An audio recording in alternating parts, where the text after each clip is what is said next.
Alright, so we're getting back into Oblivion. And the Shivering Isles is dope, and we got weird fucking fleshy Atronox with... Oh, and also bingo, by the way. Bingo board is enabled. I did go back and update the bingo board. Updated it to basically... but what I mostly did is I mostly removed a bunch of panels that I was fairly sure were going to be not really relevant anymore for the Shivering Isles, because there's clearly a lot of monsters that we probably won't see anymore in the Shivering Isles. We won't see in the Shivering Isles that we only saw in the base game, in like the main hub area. Man, this guy is really just following us, isn't he? Because I was hoping I could like sneak behind him and hit him with a sneak attack. What an odd walking cycle. Yeah, sneak it. I'm sneaky. I'm a sneaky boy. Right, I moved a bunch of them, and I did add a few that I could think of, and tweaked a couple panels, but primarily, yeah, I cleaned it out to remove the stuff that was no longer relevant. Sneak attack. Look at that! I'm gonna say that counts as a single hit because the fire damage was what killed him, clearly, but still, we'll say it counts. It was a single strike. I retrieved his essence.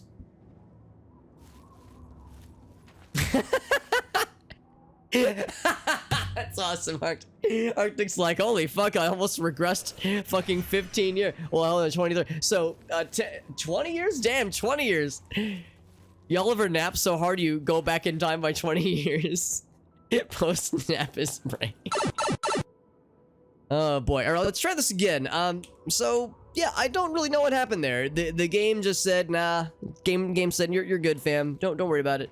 I don't know if we got a bad cell loading in or what.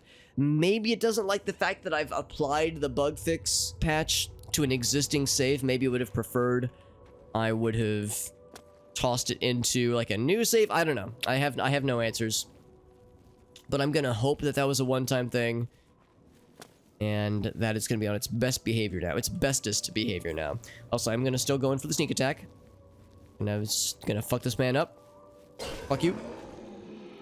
He did reflect the damage, but he still got. I think fire damage does extra good against these fellas. Inspiration of a new keyword search. Oh, cool.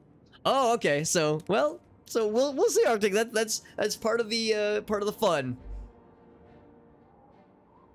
Is the question of like this inspired brain. Oh, hello. Who are these fellas? Our sword has already lost its chance. Are they undead? That's a very good question. I don't think they are. I think they're considered Daedra. But we'll have to we'll have to find out. Next time we find one, I'll try to turn undead and see if it procs on them or if it tries to proc on them. So yeah, we'll try it. Because they are fleshy. Sewn flesh. That sounds undead, but yeah, the key. Oof. But they're like, the thing is, they're not powered by like necromancy. It looks like they're necromancy. Looks like they're powered by runes stitched into their chest cavity and shit. So yeah, we'll try turn undead and see how it goes. Because that'll be the limiting factor. What's up, Mr. Apid Llama? Good to see you, buddy. Apid Llama, you'll be proud of me. I installed the Oblivion script extender and another bug fix mod. The only reason I included the script extender is because the bug fix mod included it. Or required it, rather. And the game promptly crashed within like 2 minutes of me launching. And it took down OBS with it. Windows didn't die though, so maybe it at least contained the death such that it didn't like take down my entire computer with it. So maybe it limits the damage when it self-destructs, when it detonates. We got to test the hypothesis. That's correct. I don't know if we need to go in here later on. I'm gonna go and explore it now, I suppose, but I suspect that eventually we'll have side quests to go into some of these dungeons for one reason or another. So I might be doing this a little bit early. But I want to explore. I want to learn. And of course here the hunger, which we've seen one of so far. What that mouth do, by the way? What that mouth do? The hunger thrusty. Bug fixes across the game. I'm mostly joking. I mean, the timing is ridiculous, but I think I'm mostly joking in that it probably wasn't the bug fix. It's probably just the game just being Oblivion. But yeah, we'll see though. We'll see. What manner of flesh animation is this? That's the question. That's like, is it a flesh golem? Yes. Elemental? Right. That is the question. I suspect it's the latter. Elemental that is bound by flesh. Now these things... Actually, what are these things? Same question goes for these lads. These are undead, so we've already killed one of these. Okay, well maybe that makes it too easy. But the reason I put, like, encounter an undead on the bingo board is because I was thinking that was going to be not an always thing, but we've seen these all over the place, so I probably need to change that one up, because as always... Oh, look at that, they're throwing hunger spells at me. As always, I try to... Oh yeah, he's running away. What a punk ass bitch. I try to include things that don't never happen and also don't always happen. I try to include things that are sometimes... Oh my god. There we go. Get them sneak attacks in. Sneak attacks are so easy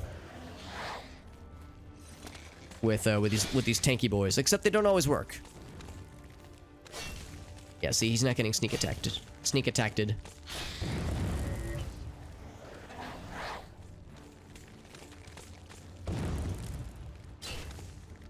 like this thing is hitting him. I don't know what that spell is doing. I think it... I guess I don't really stick around to find out. I don't think it's damaging. I think it's like draining something temporarily. See, that's a sneak attack though. Yeah, it launches a very annoying AoE ice spell. You know what? I think I'm wrong. I think it is damaging. Was that took a little chunk out of me just now?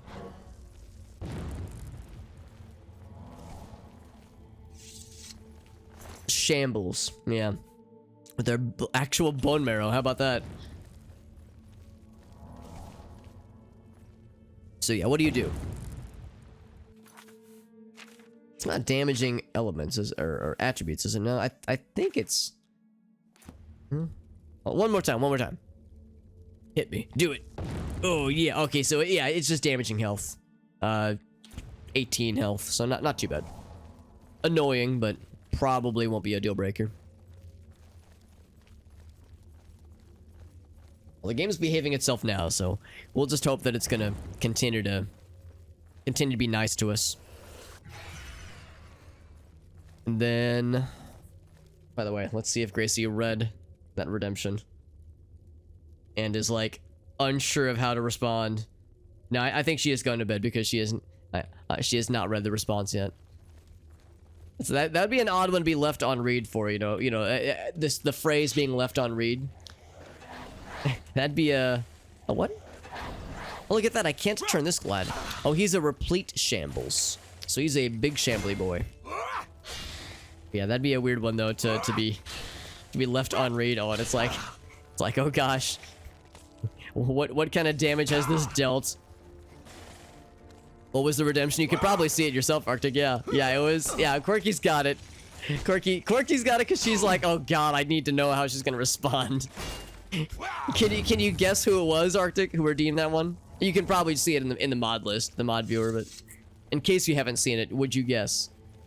Or maybe the better question is, if you've already seen who redeemed it, would you have guessed correctly? Like, is that who you thought it would have been? A new level of degeneracy. Gus like, oh shit. Or Arctic's like, oh shit. Oh what? Oh, that guy just hit me. Yeah, he is. He was the correct culprit. The very same. Oh, fantastic. Now, I've mentioned before, I do have veto power, so I mean, if somebody, and it's yet to happen, but if somebody were to redeem something that's like, whoa, too much, I will hold in my back pocket the veto power. But Gracie, the nice thing about, one of many nice things about Gracie, is that she, by appearance and by mannerisms, is just small and quiet and polite and nice and innocent and innocuous. Like what's the phrase? It's always the quiet ones. So by appearance, she is so innocent and so uncorrupted by the internet and us fellow degenerates. But I mean, I've mentioned some of the streamers that we like watching. Jabroni Mike, where he was playing Sims 4 and he made a self-insert character that Made a oh, here we go. Here's the moment, by the way. Okay, it doesn't. These guys are not undead because he didn't get. It didn't like attempt to proc. He reacted to it, but it didn't. It didn't splash in the way that like it typically reacts to undead. But anyway, yeah. Jabroni Mike, what was that kick, by the way? Jabroni Mike making a self-insert character and then also putting Sonic the Hedgehog and Amy Rose into the game as husband and wife, and then his self-insert character managing to cuck Sonic by having sex with Amy in front of him while he sits in the chair watching them weeping was ridiculous, and we both thoroughly enjoyed it because we're both fucking weirdos. So if that's an indication, she's very much into like very weird humor, very weird absurdism humor, and it takes a lot to truly weird her out, and Lord knows I've tried. Now this is not a challenge, of course, because like I said, I think being with her for 5+ years, I think I know where the line is, and I think I know when to call it. The only other person who can match your level of shitlord. It's a good power level. It is a powerful power level. And we've seen these. It looks like this is kind of a new biome, or not a new biome, but another biome, the one where it's like inside the tree, like we've seen earlier. Porky says, "I do have them." That's right. That's right. I think Gracie's the same way. She has the shitlord powers, or shit lady powers in this case, but it's a question of when to utilize them. Whereas people like myself and Arctic and Elgaso, we're more inclined to just whip that shit out willy-nilly. Yeah, exactly, Elgaso. It's like if that would like honest to goodness bother somebody, then I mean it'd be one thing to me to be like what the fuck, but to be like truly upset by it, it's like, yeah, come on. It's just it's all goofs. Type it out, then be like, maybe not. Yeah, it's and as always, you know, we were talking about this not too long ago. As always, there's gray area all over the place. You know, we were talking about this in my Discord server, how sometimes one person's definition of perfectly, you know, fine conflicts with someone else's definition of like, you know, what's a little bit spicy. Usually my rule of thumb is like, could this make somebody feel sad? You know, could this make somebody feel shitty or like feel upset?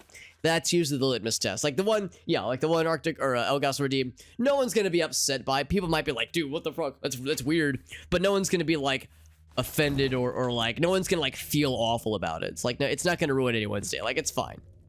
It's fine. But like, we've all seen internet discussions where a seemingly innocuous thing, or a thing that was meant to be innocuous, and you know, harmless, took on a life of its own. A failed experiment, by the way. Took on a life of its own, and yeah, there were like hurt feelings about it, and things got heated, and you know, timeouts had to get issued, that kind of stuff, or bans. Like, we've seen that shit happen before, so it's like, how can we avoid that ahead of time?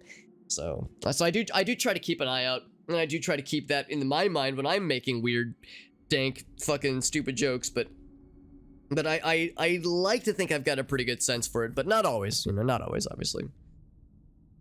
Yeah, shit lords and shit ladies. Titles of nobility, even shit titles. Oh, over encumbered, by the way, no surprise there. What did I pick up just now? Well, for one thing, repair hammers. It's one repair hammer broken. Not sure if I should. Oh, the banana one. The banana one was fucking great. The banana one was perfect because she did have a mystery banana on her person, and she was like, "Wait, did I leave this in Alex's place somehow?"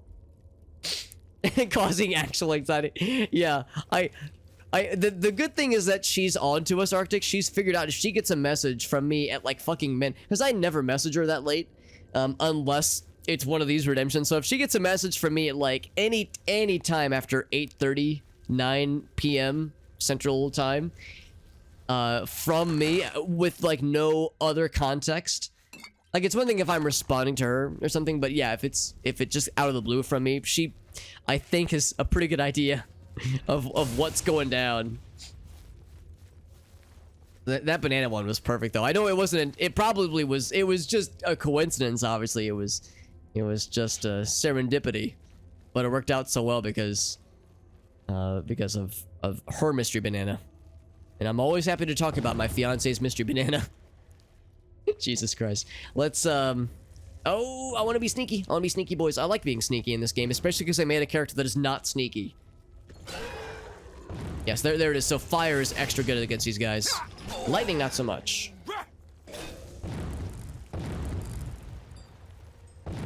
Oh, okay. There's a lot of traps popping off right now. My goodness. Goodness gracious.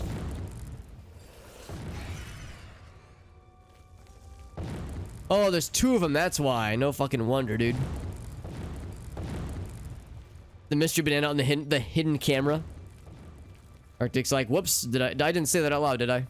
I don't want to reveal. I don't want to show my power level too suddenly. So failed experiments. I wonder what's going on here. I wonder if this is some Sheogorath experimentationes. I mean, of course, these guys we know are being constructed. Well, probably. I guess I don't know, but mended flesh Atronach sounds like some flesh construct kind of shit. Buttons. So I wonder if this is Sheogorath, if there's another kind of cult going on that's unrelated to him. Hard to say. Hard to say.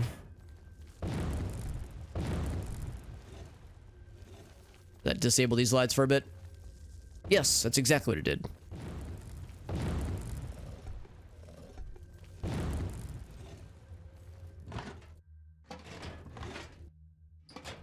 It's just healing. Hey, what's up, Street Halo? Oh Jesus, yeah. That one I might house rule that one. I might have to, yeah, put the kibosh on that one. I mean, it's not that bad, but maybe it's best not to push it to the limit too hard, right?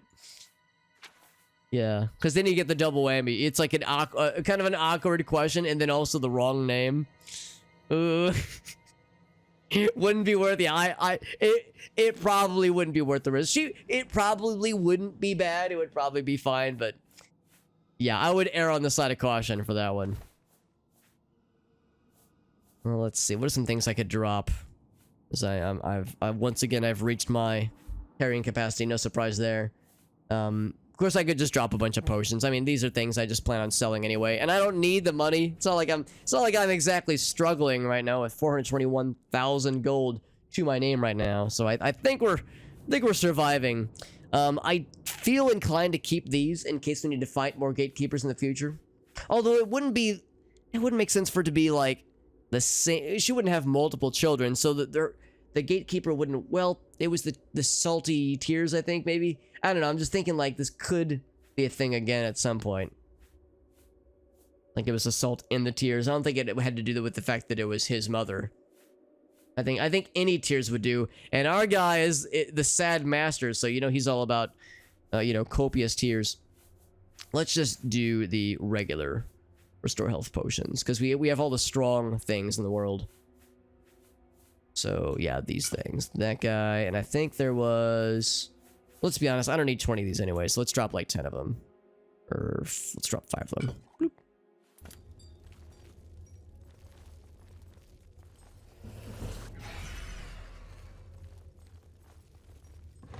It's maybe a little chuckle-worthy, but yeah, well, that's a fair point too. I mean, I'm not one to police what is funny and what isn't funny, but yeah, the question of is it worth it because like is it potentially entertaining? That's up to the eyes of the redeemer, I suppose. But yeah, I wouldn't think it would be like hilarious necessarily. Your favorite? Yeah, that's another one where it's like, hey, that would be that would be one that would potentially be upsetting to her, because yeah, it's obviously it's kind of a personal thing, obviously, and also like her response, might not be something that she would want broadcasted to the internet. So all fairness, in all fairness.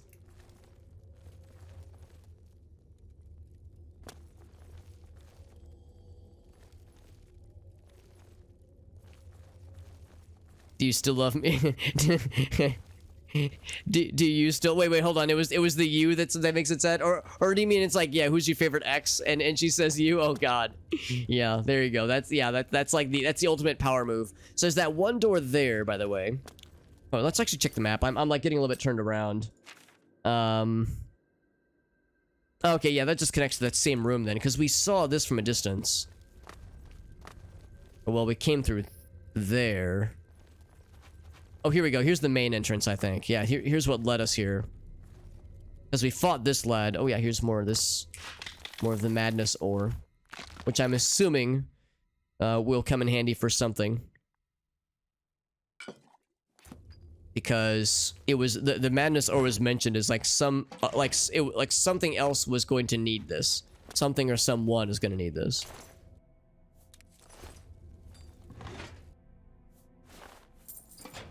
There we go. So that connects these two paths then.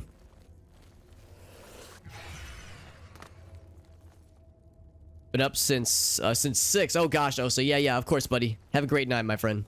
That's a early morning and yeah, getting into a late night, so I don't blame you one bit, my dude. All right, this is the next path forward. There's a person or a critter. Gotta prep for work. Yeah, sounds good. Sounds good, friend.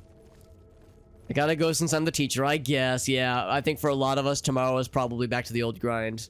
I mean, maybe some people had to work today, actually. For places that were not closed New Year's Day, I'd imagine that, yeah, a lot of us are going back to the office or back to our respective workplace tomorrow. There we go. And of course, for places that do work Sundays or are typically open Sundays, then yeah, they probably had Sunday off instead.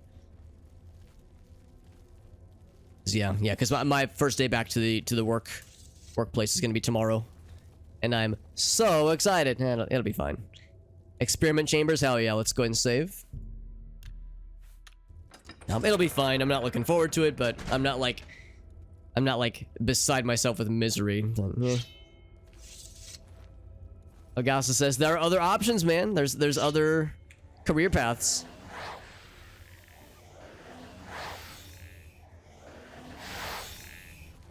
I could always just sell feet pics on my Only Hobbits page full time. Surely there's buyers for such thing, right? Surely they have to exist. Surely can't be serious. I am serious. And don't call me Shirley.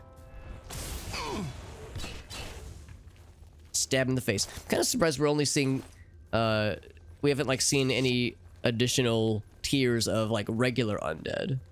So yeah, skeleton champions. Hold on. We came from this direction, didn't we? Yes. Skeleton champions and summoned skeletons are kind of the standard. Look at that, an emerald. Random ass emerald. Huh. Wonder where that came from.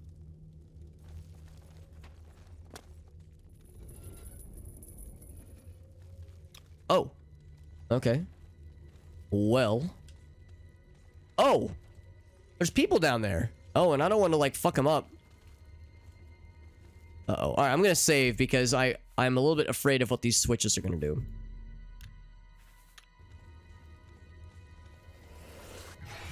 So there's people down there. Like, human peoples.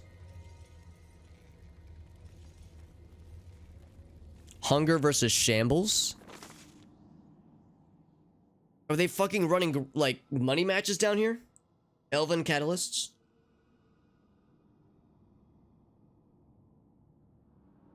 Two shambles versus a single hunger.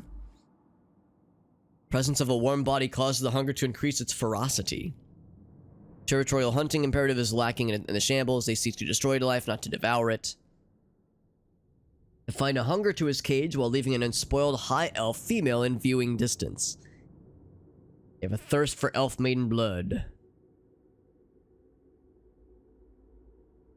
And this one, on the verge of flowering, should be a particularly irresistible morsel. On the verge of flowering, that makes me concerned. Fight with greater force. Yeah, that's the hypothesis. Run the experiment. So they're doing some weird fucky shit down here, man. Let's again, I'm a little bit okay. It would open the cages. That's what the switches would do. Because there's Jesus Christ. All right. Yeah, we're not pressing any switches. There's some shit going down here, man. This is I mean, they said this is the experiment chambers. I guess I shouldn't be surprised by what we're seeing. Can't tell what I'm looking at. Let's jump in.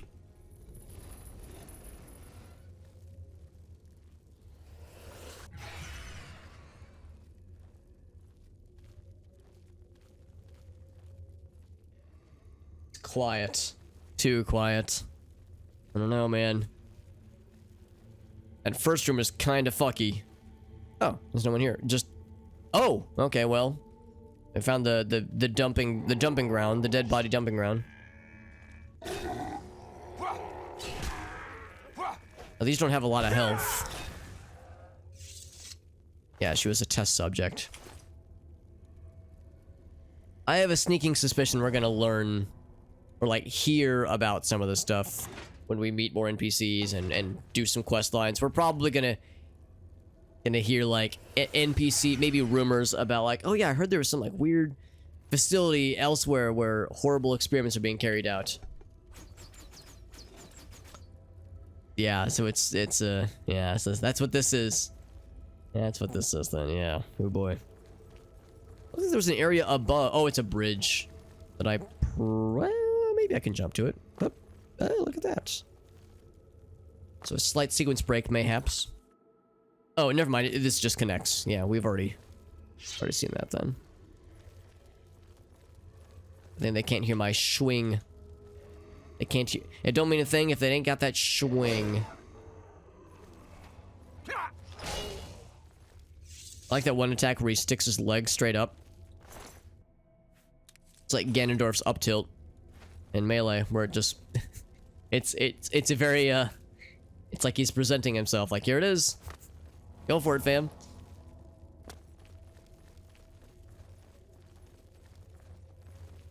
So that's what that scene is down there. Oh, I should be doing more detect life so I can see what's coming. Not that it changes much. I'd be sneaky. It's looking right at me.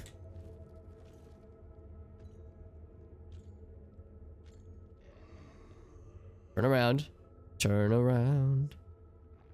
I could probably get him from here, actually.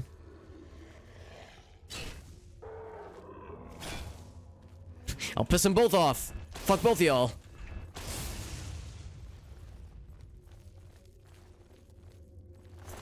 Greater skinned hound. Not skin hound. Skinned hound.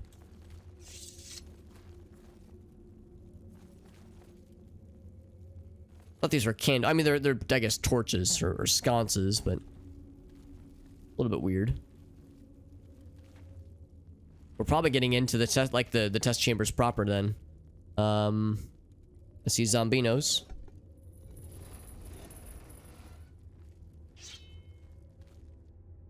It's probably just open, I guess. That would make sense.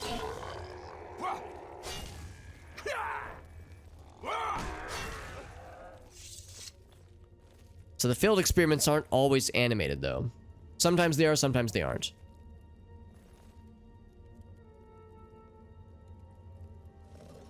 But they have buttons inside. Maybe they figured, like, oh, the zombies are too brain dead to hit this themselves. So I'm just thinking, if you want to keep them locked up, why have an unlock button inside the chamber? Fuck do I know, right? They don't pay me to think. Oh boy. Okay, well, it's great. At least they were trying to collect the blood, I guess, for scientific purposes.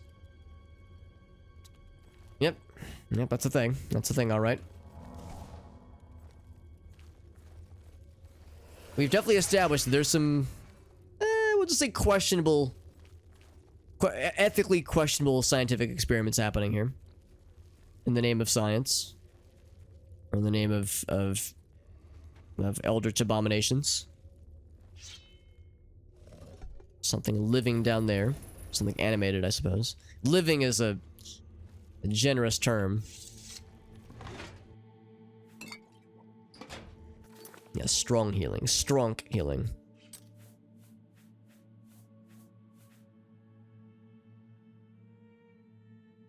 Drop like 3 of these. Bloop.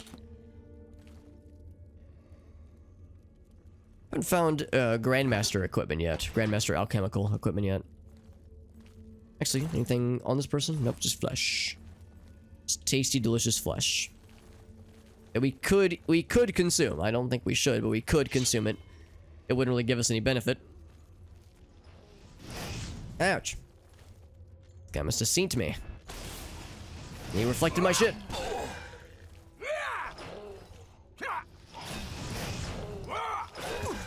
Ouch. Well, what I appreciate about these guys is that they are not bullet sponges like their Storm Atronach brethren are. I say bullet sponges, just damage sponges. I appreciate that they're a little bit squishier. Squishy by, like, HP standards, but also by aesthetic, as they're fleshy. But I was worried that this expansion would be... I was worried this expansion would suffer a bit from the Blood Moon syndrome, where all the new enemies just have a fuck ton of hit points and are just obnoxious. It's not really a challenge, it's just like a grind trying to kill them. Because that's how a lot of the base game was. I mean, those base game monsters were kind of awful to deal with, so I've been grateful that it's been, I think, pretty fair so far. Weak old blood. Yes, tell me all about your weak old blood, please. Hound with a shamble. Equal fighting capacity. Says I drained the zombie blood and replaced it with blood extracted from a Breton corpse, which was a week old, rotting in the sun. When I returned, having let it acclimate to its new supply of vital fluid, I expect the Hound will perform with much less efficiency than normal. Yeah, probably. Probably. Yeah, that's fair. That's fair. Day 7. How'd it go, fam? Or 7-day summary. Blending the most recent concoction of Hound blood with that from a headless zombie will result in a beast with greater fury and resistance to pain. So, okay, so current concoction versus the new mixture, so an experiment and a control. One lasted for 1 minute before expiring. All right. And then subject 2 hasn't even not really noticed its injuries. Oh, okay, so they're subjecting them to injuries then. After a drawn-out combat, subject 1 killed subject 2 but suffered near fatal wounds. Subject 2 fought to the bitter end, but same energy it started with. Went out quickly, lasted less than a minute, took a little injury. Standard blood, then the new... Okay. Identical results. They seem bothered by the wound, so original theory was correct, yeah. Watering down the headless zombie blood before adding it to the mixture to gain some insight into the actual potency. Alright. Yeah. Yeah, I mean, cool. Yeah, you're doing... I mean, I don't know to what end this is leading, but... Sure, man, you do your zombie experiments. Who the fuck am I to judge? I mean, they are using human experiments to make it happen, but, I mean, whatever.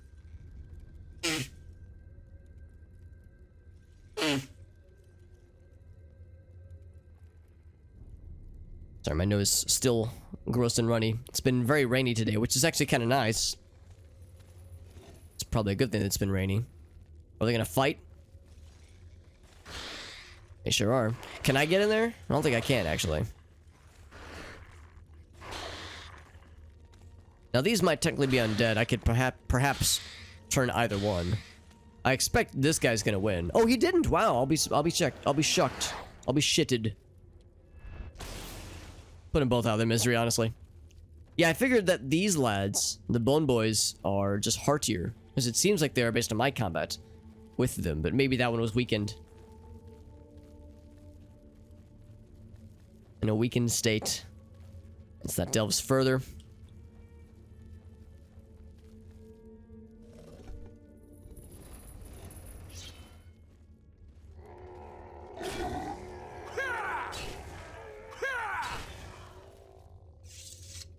Okay, another one of these. Potion of Might, Potion of Healing. These are all weak potions. And Bone Meal. And more of these things, more Void Essences. And Shamble Skulls and meat mixtures. Zombie meat mixtures.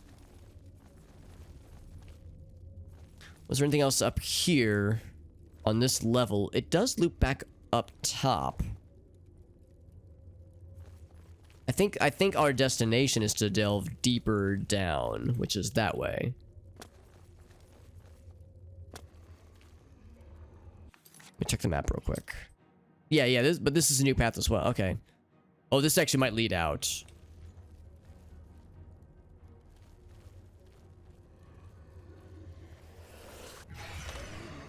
Oh, needs a key. Oh, sure enough, it needs a key, and also it would be considered trespassing to go in, which is super weird. Why would this be considered trespassing? This is very much a dungeon, and dungeons are typically open season. So if that's considered trespassing, I wonder if there is like an implication here. If there's like a sponsorship going on here or something. And Dave's like, "What the fuck, Alex?" I think I remember the context for that one. It's probably funnier without the context, but I think I do remember it. Yeah, it implies, I don't know if someone lives here, but it implies somebody owns part of this place. So it's like if there's either a private residence that has a sponsorship with this place, or if it is being in some way upheld by, I don't know, followers of Sheogorath. I guess I don't know, but it means that somebody is very much aware of this place and is, you know, encouraging it. Like somebody who has like ownership in something. Like an actual citizen, I guess is what I'm getting at. Cause yeah, bandits and marauders and necromancers and conjurers, they don't have like government sanctioned ownership of things. So the fact that that would be considered trespassing usually means that, yeah, the person that owns it or has dominion over it has like government sanctioned ownership of something relating to it. So there's some dubiousness. Reptilian appetites, by the way. Umbrella Corps. Oh, there you go. Yeah. Umbrella Corps, Bethesda or Umbrella Corps, just Elder Scrolls universe cross-pollination. Or if we're gonna read it, maybe this note will have stuff about the events in Raccoon City. The implication that Elder Scrolls and Resident Evil take place in the same cinematic universe. So Ballywogs and Skellen inflicted great pain on them when they were aggressive towards each other, or than when they showed aggression towards others. Trying to give them a familial bond. Starving them in separate cages. Only tiny amounts of reptilian flesh. Procured a fatty Breton of previously luxurious lifestyle, not an ounce of muscle. A tempting snack, but we shall see. Good lord, dude. Shit's very wild. This is weird. Some weird shit. So, yeah, I'm not gonna hit this switch because we know what's gonna happen. This is what we saw. Oh, this is a different one actually. This is a different one. Can I like smack him from afar? Huh. Strangely, no, I can't. Well, that's a bother. How about this guy? Yeah, it's getting stopped by just the, I mean, I can shoot through this gate. But there's something going on there. Maybe I need to like try smaller projectiles. Yeah, I don't think you can shoot through those gates. I think that is very much intentional. So I don't think this will open. In fact, I don't even know if this can open. Well, maybe it can open, like, physically, but yeah, we need to find some other way in there.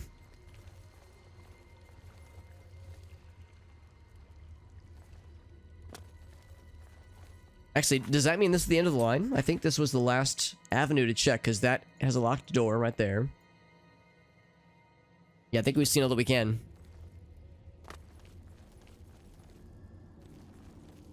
The rest of them are dead ends. So that leads to the door that is locked, and it also leads to an exit. Yeah, that might legit lead into someone's private residence.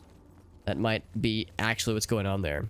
Because if that exit, whenever the map does this kind of shit, because our current selected quest is to get to Sheogorath, and that is that's like out this way. So what the game is leading us to, with these little waypoint indicators or map indicators is go this way to leave, like go to escape to the exterior. So if this leads outside, then that could potentially mean that yeah, this is like outside would then be in the basement of someone's house or some shit. Now we're still pretty far away from civilization, obviously, like, you know, from like the town area. But still, yeah, it's pretty wild shit.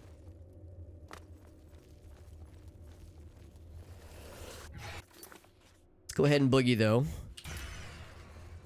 Get back to where we once belonged.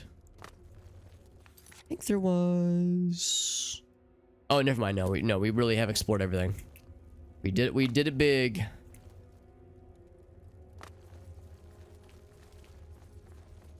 Cause yeah, this is how we got here.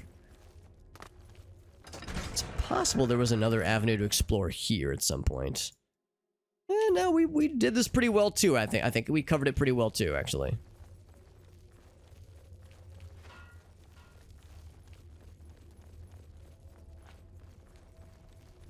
I think we've explored everything pretty reasonably here.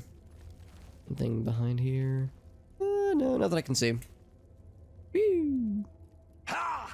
And fall damage. It was, I mean, I jumped high, that's for sure.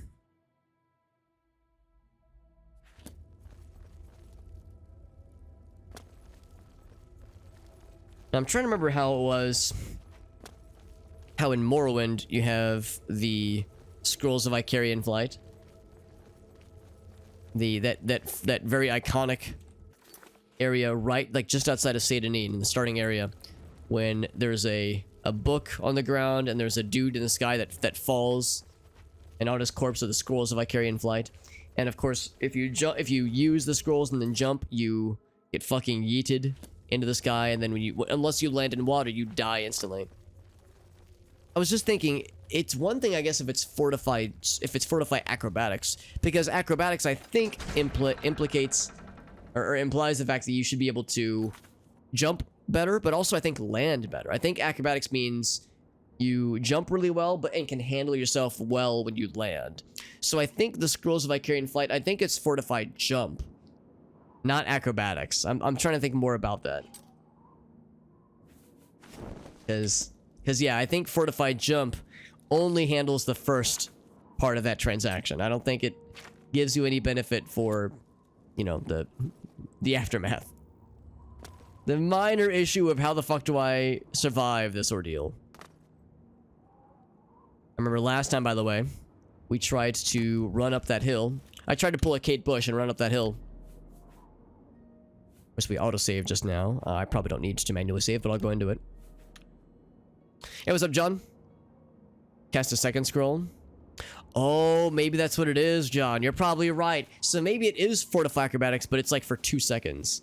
So yeah, you gotta cast it again right before you land, because you get a few scrolls, don't you, John? I think you're probably right, dude.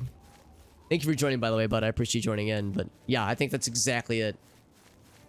Because I'll confess, I actually never found that guy when I played Morrowind originally. I mean, I've played a lot of Morrowind over the years, but I managed to never actually find that guy until years after the fact.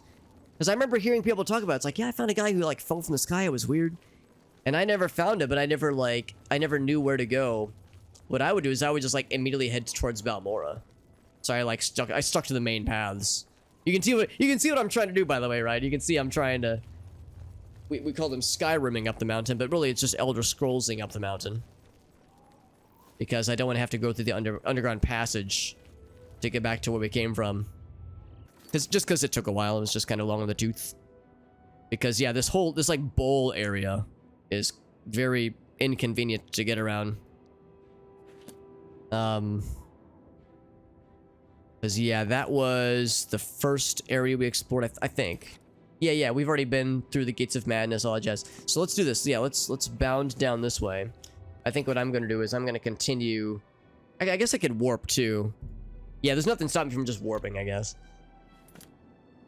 Actually, can I like stay on this little crust right now? Welcome back, Corky. Good to see you, bud.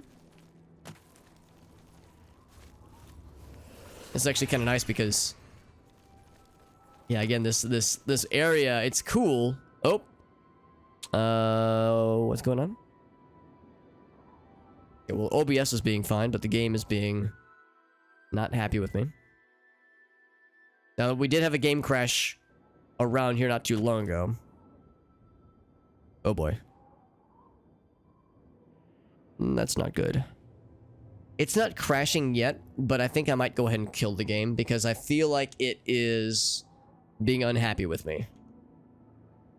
Although if I kill it, would that negate the possibility of the bingo board for the game to crash? Hey, what's up, Nick? I've angered it, man. Wasn't I? I was gloating, man. I was gloating because I was like, hey, we can jump up here. This is great. But I think the game is unhappy. Maybe we've... Maybe I've installed too many bug fix mods. I've installed two, well, yes, 2 bug fix mods. Well, okay, technically 3. 3 bug fix mods. The first bug fix mod is for the base game. The second one is for Shivering Isles. And then the third one is more of a generic one. So maybe I'm fixing too many bugs. And I'm stomping on things that don't need to be stomped upon. Yeah, maybe it's good now. Hope you're doing well, Nick. I hope you're doing well, buddy. Thank you for joining in. It probably would have crashed. It didn't yet. It really acted like it wanted to, but it's held it together for now. You know what? Speaking of which, I should save. Whenever the game is getting fucky like that, it's better for me to not chance it. Hey, Meerkat. Great tongs to you as well. Fuck greetings, he says. Mountain climbing, you've angered Todd Howard. Yeah, when you said I've angered the gods, I think you mean I've angered the Todds. And Meerkat's having a bit of a time. I've had that same shit, man. It's like, I try to correct the typo and I fuck up with a worse typo somehow. It's like, I give up. I'm embarrassing myself. Look how cool this looks, though. It's like a swampy bog. Whereas it's much more interesting out here, I think. I like the giant mushrooms and that kind of shit. I like this kind of shit because it reminds me of Morrowind, and everyone who is a regular here knows I'm a smelly fanboy when it comes to Morrowind, so I love that shit. Ouch. Elytra Matron. Elytra. And your Ichor. Chameleon, Burden and Silence, and Magicka Restoration. Sick sleeping days. Oh, really, Meerkat? Interesting. That doesn't sound very fun, buddy. Hope you're feeling a little bit better now. Because I didn't know who I was for a minute there. Interesting you said that because Arctic earlier was saying he took a nap earlier that was like so powerful. He woke up and like felt like he had traveled through time. Ravenous hunger, by the way, the hunger tongue. So I wonder if everyone's experiencing some New Year's Day blues today. Morrowind Alex mentioned Morrowind out loud, therefore it's an in-game reference to Morrowind. It counts. So saith Ogaso. So this is the main path we've seen. We've actually been down already. So I think I'm just gonna like find the main path and continue. Because yeah, we were kind of going up this way. We were implored to explore the manic side of the realm of Sheogorath, of what are they called, the Gates of Madness, where it's brighter and sunnier and vibrant, and it kind of hurts the eyeballs a little bit, but it's kind of cool and how it hurts. It hurts so good. Of course, I kept getting distracted fighting things, and not bone chamber. Oh right, yeah, that in fact, yeah, I think that's what we did. I think we went through the not bone chamber, and that led into the bowl somehow, like this bowl area. So yeah, I'm gonna continue to stick to this road. So this is more or less what the game wants us to do.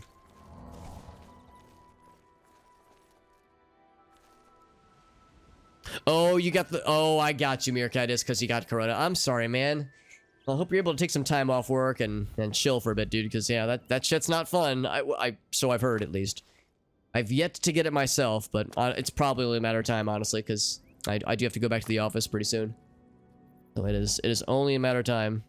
It made him think... Well, yes, that's what I was implying. The fact... When I say, like, it made him go back in time, I mean, like, go back to 2003. Literally 20 years ago, man. Holy fuck. Drink water and get some sleepies. That's right, bud. That's right. One feels like your bow. Oh, I'm sorry, man. That sounds not fun, man. Not fun. Could you consult with a necromancer to maybe get you some extra bones if need be? If some bones are missing, or some bones were stolen in the night. I would maybe consult with a necromancer. They're usually pretty good about having some extra bones on deck, just in case. We're reflecting damage, are we? Is that what's out on the streets now? Bam!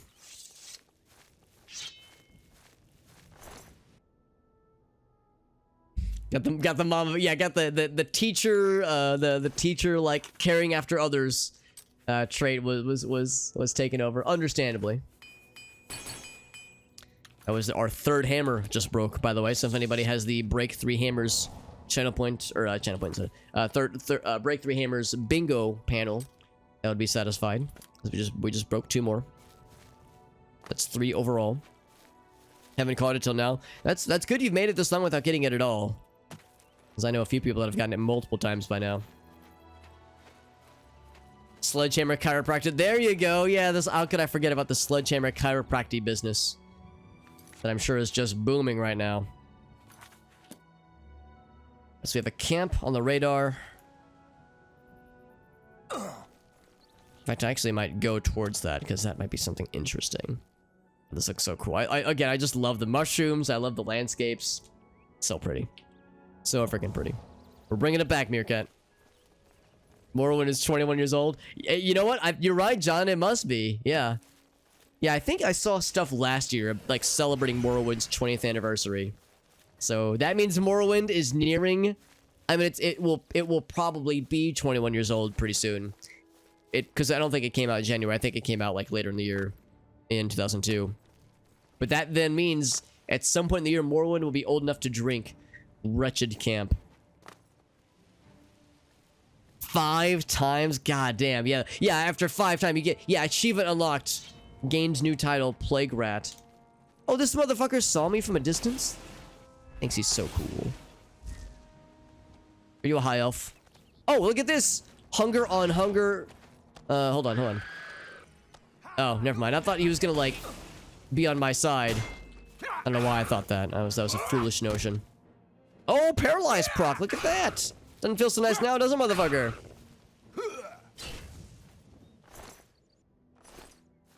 Yeah, I like how the vanilla hunger went after the summoned hunger. A transformed heretic. Another high elf. Oh, is that a Gracie response? Oh, it's not. Okay. That's not one of my buddies messaging me. I'm listening in to see if we can get a Gracie response from the redemption previously. Let's drop a couple things. Hey, Reaper Queen, good to see you, friend.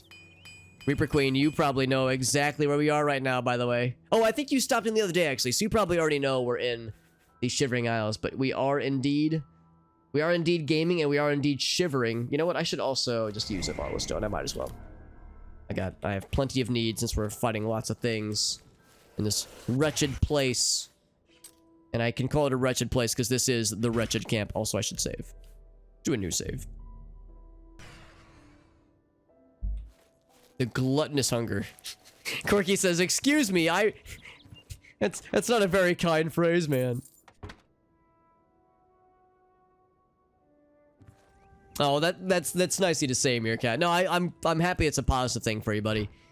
There have been times in the past, like, granted, I'm very lucky. It hasn't happened in a couple years, but yeah, there have been times in the past where I've been sick with something.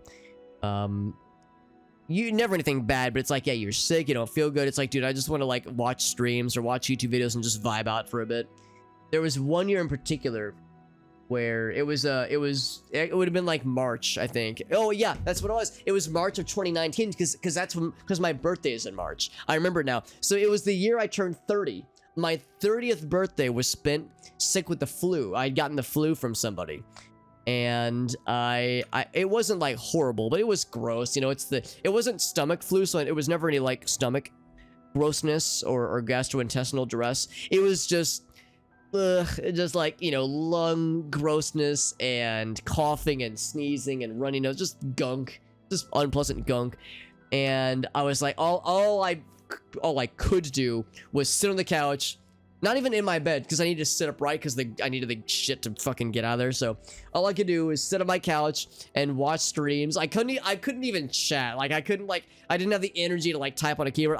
All I could do was just sit and just be a fucking zombie and it was something, right? It was some kind of social thing. It's like, because obviously I was quarantining. I didn't want to get Gracie sick.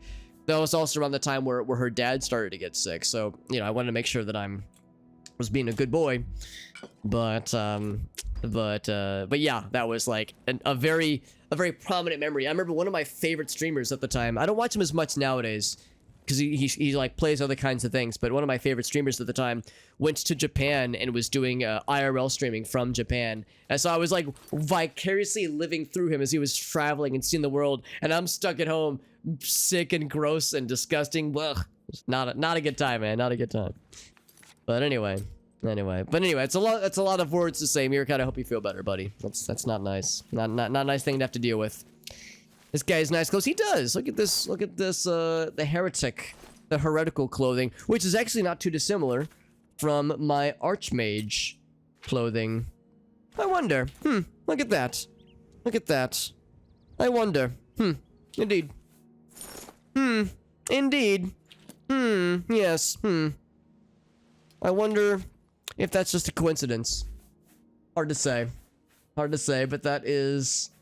I'm making a note here. Huge success. And, pants? Nah. Who needs pants? Actually, okay, maybe I do. It probably... I'm actually not attributing much to it. It probably truly is just like them being like, nah, we don't really need to make new robes for it. It's fine. I don't think we're implying that the previous archmage was a heretic. 9 p.m. Time for sleepy times, Quirky. Have a good night, Quirky. Yeah. Winter break is over. Yeah, I understand, friend. I understand. Got the chat open the phone. That's good. Yeah, I think that's what I was doing. I think I would like sometimes chat on my cell phone, but yeah, I couldn't do very much.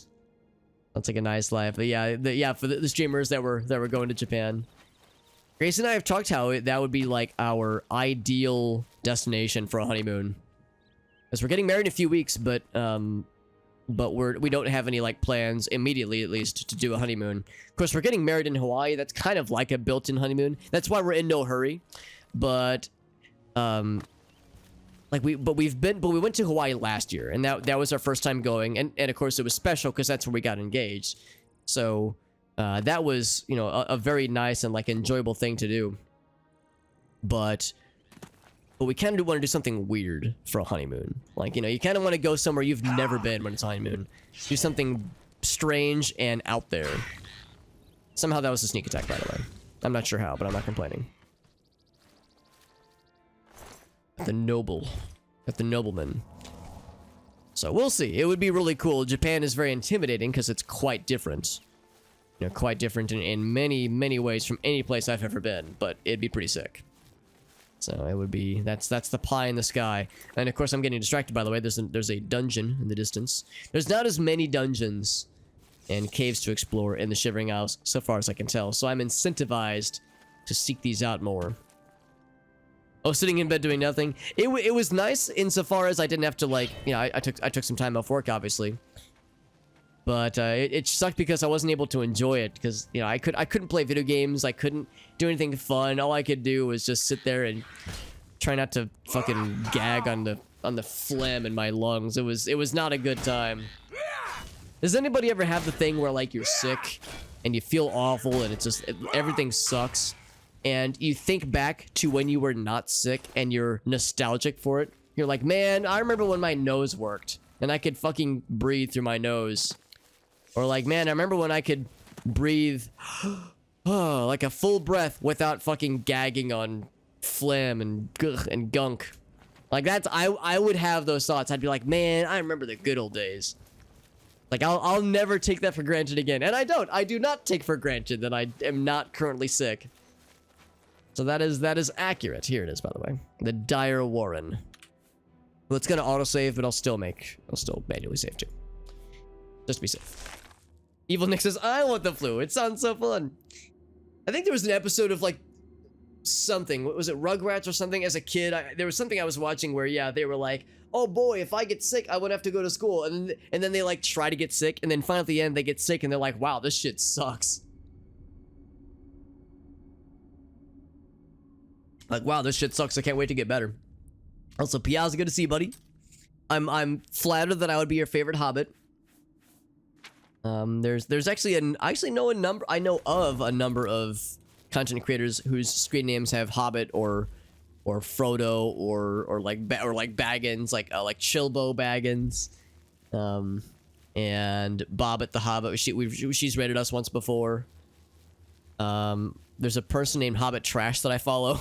She mostly does like GTA 5 roleplay streams, and she's very popular. Like, she's a very successful streamer. So it's like but the name Hobbit Trash sounds like so unpleasant. It's like, you're not trash. You're better than that, I promise. Depends on the disease, yeah. I mean, the flu is no joke, man. I mean, a lot has been said, of course, about the flu this year in particular, because this year the flu has been real bad. You know, it's been really bad. We knew it was going to be bad because Australia had a really bad flu season, and Australia is kind of the unofficial bellwether in the United States, at least, or for North America, for the flu, because our seasons are opposite with theirs. So right now it's summer, you know, in Australia. So they've already had their flu season. So it was really bad for them. So we all kind of knew it was going to be bad for us. And of course, a lot has been said about how the flu kills a lot of people every year. I mean, it's harsh. I haven't had the flu since that last time in 2019. But yeah, I mean, it was the kind of thing where if I had diminished lung capacity in some way, or if I was a lot older or had some other condition, then yeah, I could see how it could be scary, because there were times where, like, you know, some phlegm gets the wrong place. You can't really, you can't breathe for a couple of seconds. You're coughing and gagging. It's like, it's annoying and kind of scary, but my body can handle it. It's fine. If it was, again, older or less capable, then yeah, that shit could really cause some problems.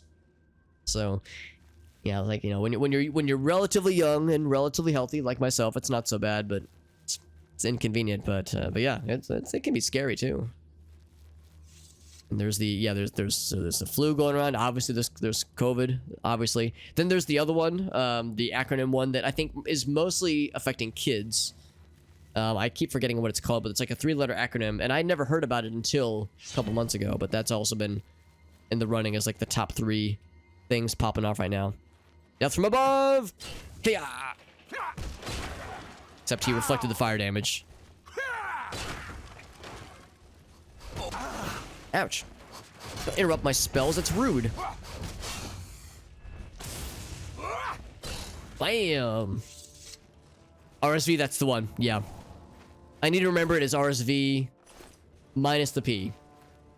Real shitty virus. That is probably the best way to remember it, honestly. From Krypton, that's the most powerful one. Hence the super part, right, Piazza? There we go. I like where your head's at, Piazza. I've had a few people ask me, Alex, like, where'd your screen name come from? And I don't really have like an amazing story behind it. Like, oh, well, you see, I'm really short, and one time I saved a box of orphans from getting run over by a train. I don't know why they left them on a railroad track, but I swooped in and saved the day. So nothing like that.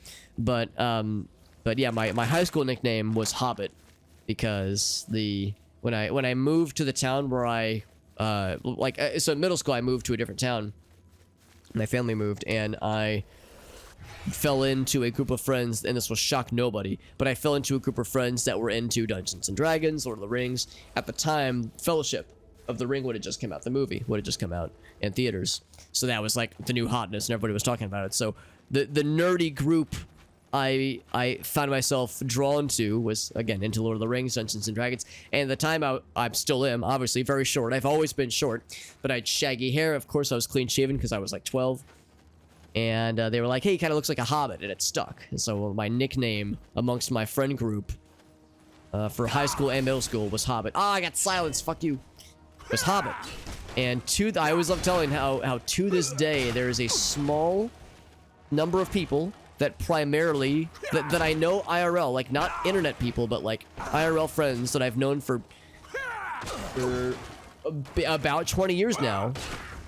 They primarily call me Hobbit instead of Alex, and I'm perfectly okay with it. I'm perfectly fine with it. And there have been times where it might be a little bit awkward, where like somebody who's not in our usual group would be with us, like, you know, a wife or just a friend of a friend, and someone goes, hey, Hobbit, could you pass me a beer? And someone's like, They call you Hobbit? What the fuck, man? It's like, no, it's fine, it's fine. It's just a thing. It's a nickname. It's fine. It is a sanctioned nickname. Meerkat, it's casual bullying. I mean, I could see how some people could maybe, you know, take umbrage with it because it is referencing my diminutive nature. But I've never, I like to think pretty early on in life, I realized, or at least learned, that it is not really, it's not really worth like getting bummed out about being short, you know, being a short dude. I understand that some dudes are very sensitive about being short, or about like having like an implied shortness being poked fun at them, or what am I trying to say? Like, maybe even if they aren't short, but they're still self-conscious about it, and there's like an ego attachment to it, and the implication that they might be short can set them off. When people will be like, what's the phrase? Manlet. Manlet is a phrase that I have seen firsthand. People will get, like, dudes, and it's always dudes, will get, like, sometimes really upset over. And I get it. There's a lot to be said about toxic masculinity, and gender norms. That is a big thing in this country, in you know, our culture. For better or for worse, it's here, you know, it's here to stay, where, yeah, dudes sometimes have unfair expectations put on them as far as, you know, what is considered a real man, what's considered masculine, what isn't. Are you good enough? Are you manly enough? Tall enough? Blah, blah, blah. Like, it's not... I like to think that it's not that, like, people are weak, or that people are like, you know, are, like, too sensitive. I think it's a function of them being, you know, have the shit kicked out of them by you know, society, that it's not always very kind to them. So, I'm not trying to say that I'm better than dudes that get mad about this kind of shit, but I have seen it firsthand, where yeah, dudes will sometimes be very upsetty at, like, no, I'm not a manlet, bro, fuck you, and then, you know, hurt feelings are expressed, and you know, tempers get heated.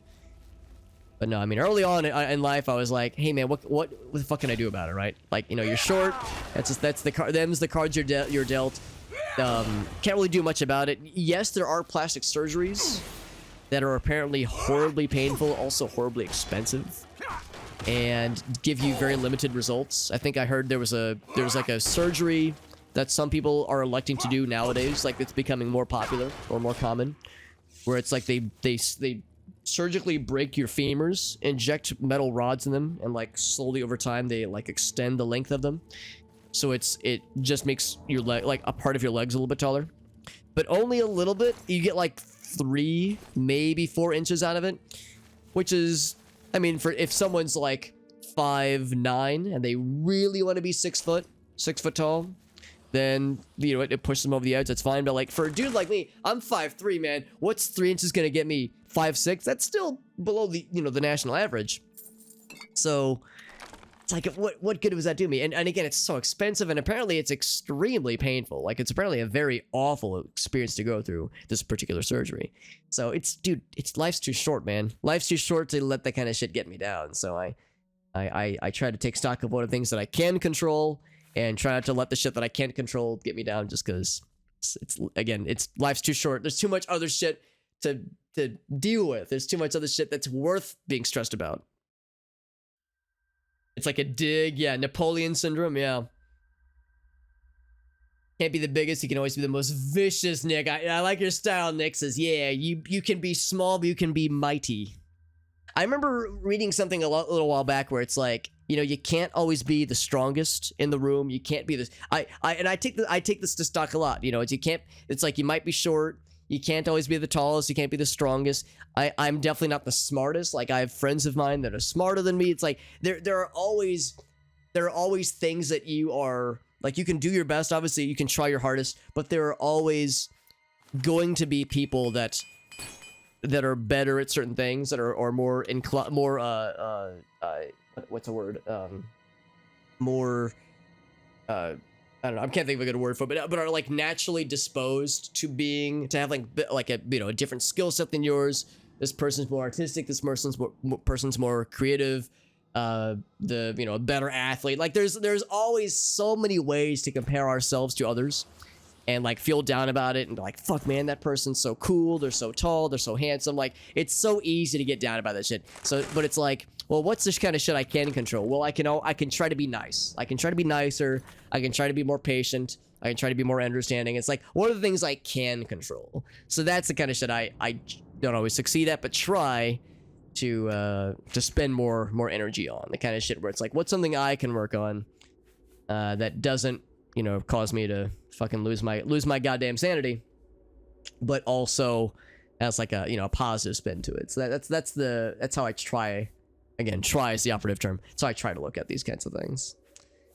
I think I am gonna maybe just drop these, or I don't know what else. Looking for stuff that I don't think I'll end up needing. I think I will just drop these. What are the odds that we would fight another one of those big dudes again? I think we were really expected to keep those vials anyway. Unequal length limbs, Meerkat. That's a good point too. Yeah, I could see how that surgery would legit have some use for some people. Growing pains. Oh, yeah, that sounds awful, honestly. Grandmaster was 5'4". Wow, that's impressive, Piaz. I didn't know that part. A lot of people have experienced growing pains. I don't know if I did much as a kid, honestly, as an adolescent. I probably did and just don't remember it. But it doesn't like jump out in memory as the thing that I like experienced a whole bunch of. Ember limb. Yeah, look how I'm like constantly acquiring new things and I'm gonna drop old shit. But no, I think you're right. I think you're right, Piaz. I think, or Meerkat, I think there's like, it's different for everybody. Yeah, I don't think I can remember any. Also, I think I might just drop the Archmage stuff. I don't really think it's necessary. We've beat the base game, so we don't really have any need for it. It has no value anyway, so. Archmage robes. It's blue, it looks cool, but does us no good. It's inventory space that we're not utilizing. But yeah, I figure everyone's experience with puberty and that kind of stuff is different. And then I've always been a short dude. So and again, I think we need to take this amber with us. I don't know what it's for, but apparently the amber is something that we will use. Use the bone arrows. I want to see what they look like in the light. Those bony boys.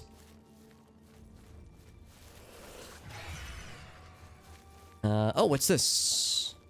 A root door. Oh boy.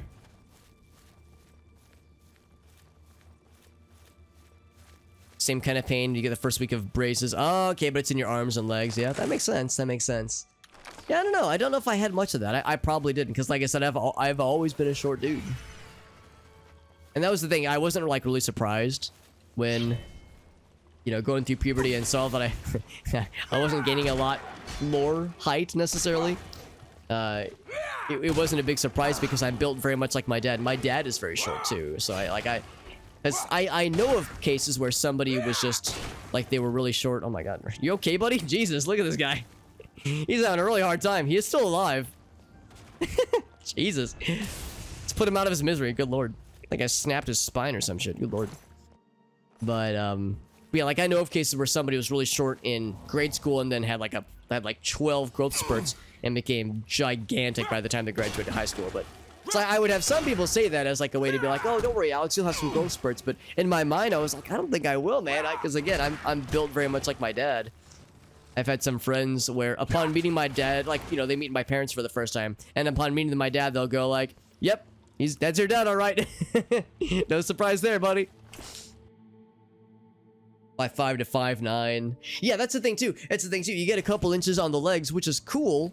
So like, you know, it is height, but yeah, it's the thing. It is just the leg, so there's nothing else. So it is that gains additional mass. So yeah, it inevitably means that some things might lose some not symmetry, but I guess proportionally speaking, it's just not quite, you know, I don't want to say not quite right, but noticeably different.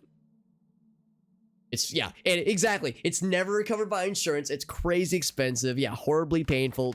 God, who would want to put themselves through that shit, man? Yeah, the mantra I keep coming back to is life is too short to be put through that kind of misery. And it wouldn't give me anything. It would just like be there to make me feel better about how others perceive me. And let's be perfectly honest here, man. I'm getting married in a couple weeks. I don't think Gracie would have agreed to marry me if she was bothered by the fact that I'm short. So it's like, at that point, like I'm washing my hands of societal expectations. Who gives a shit, right? Like I'm gonna get wifed up, so or husbanded. I'll husband core, based and husband pilled.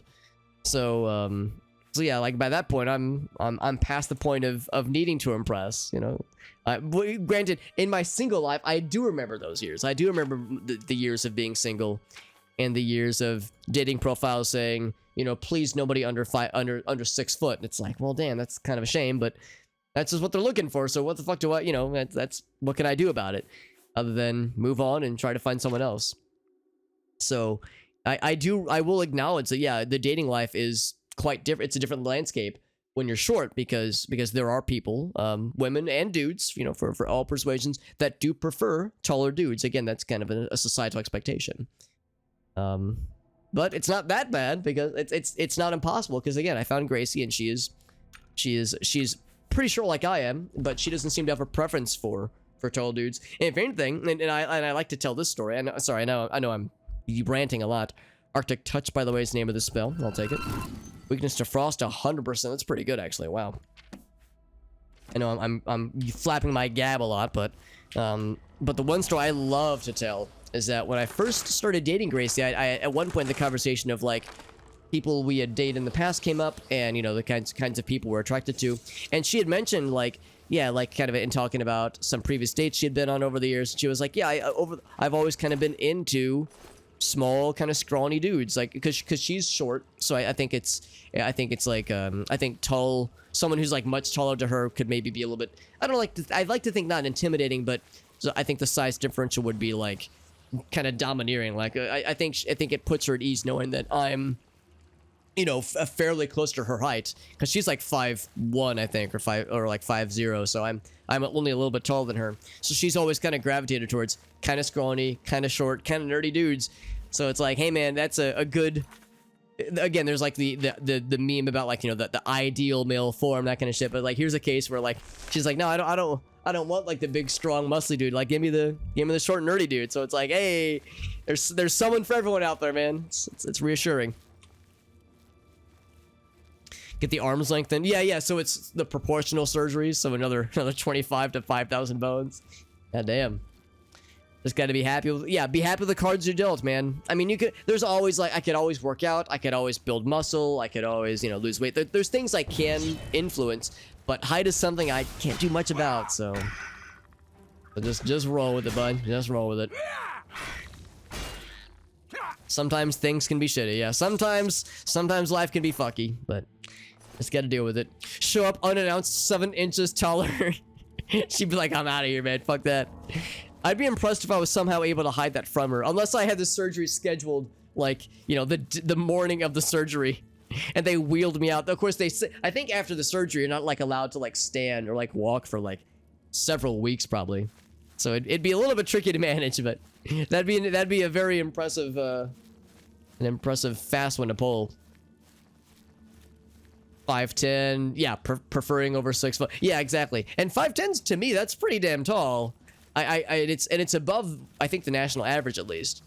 But yeah, some people have their preferences. Everyone has a type. Elgas is exactly right, and that was the thing too, because I would observe dudes. Again, it's always dudes. I would observe dudes in my periphery who'd be like, man, people are so like selfish. You know, everyone like seeing these profiles where the dating profiles where they say, you know, I refuse to date anybody under 6 foot tall. Like, man, that's so shitty. If only they would give me a chance. I'm such a nice guy. The nice guy syndrome, right? And it's like, it is a bummer. It's a bummer when you read something like that. It's like, well, shit, I'm out of the running right from the get-go. But like, everyone has their preferences.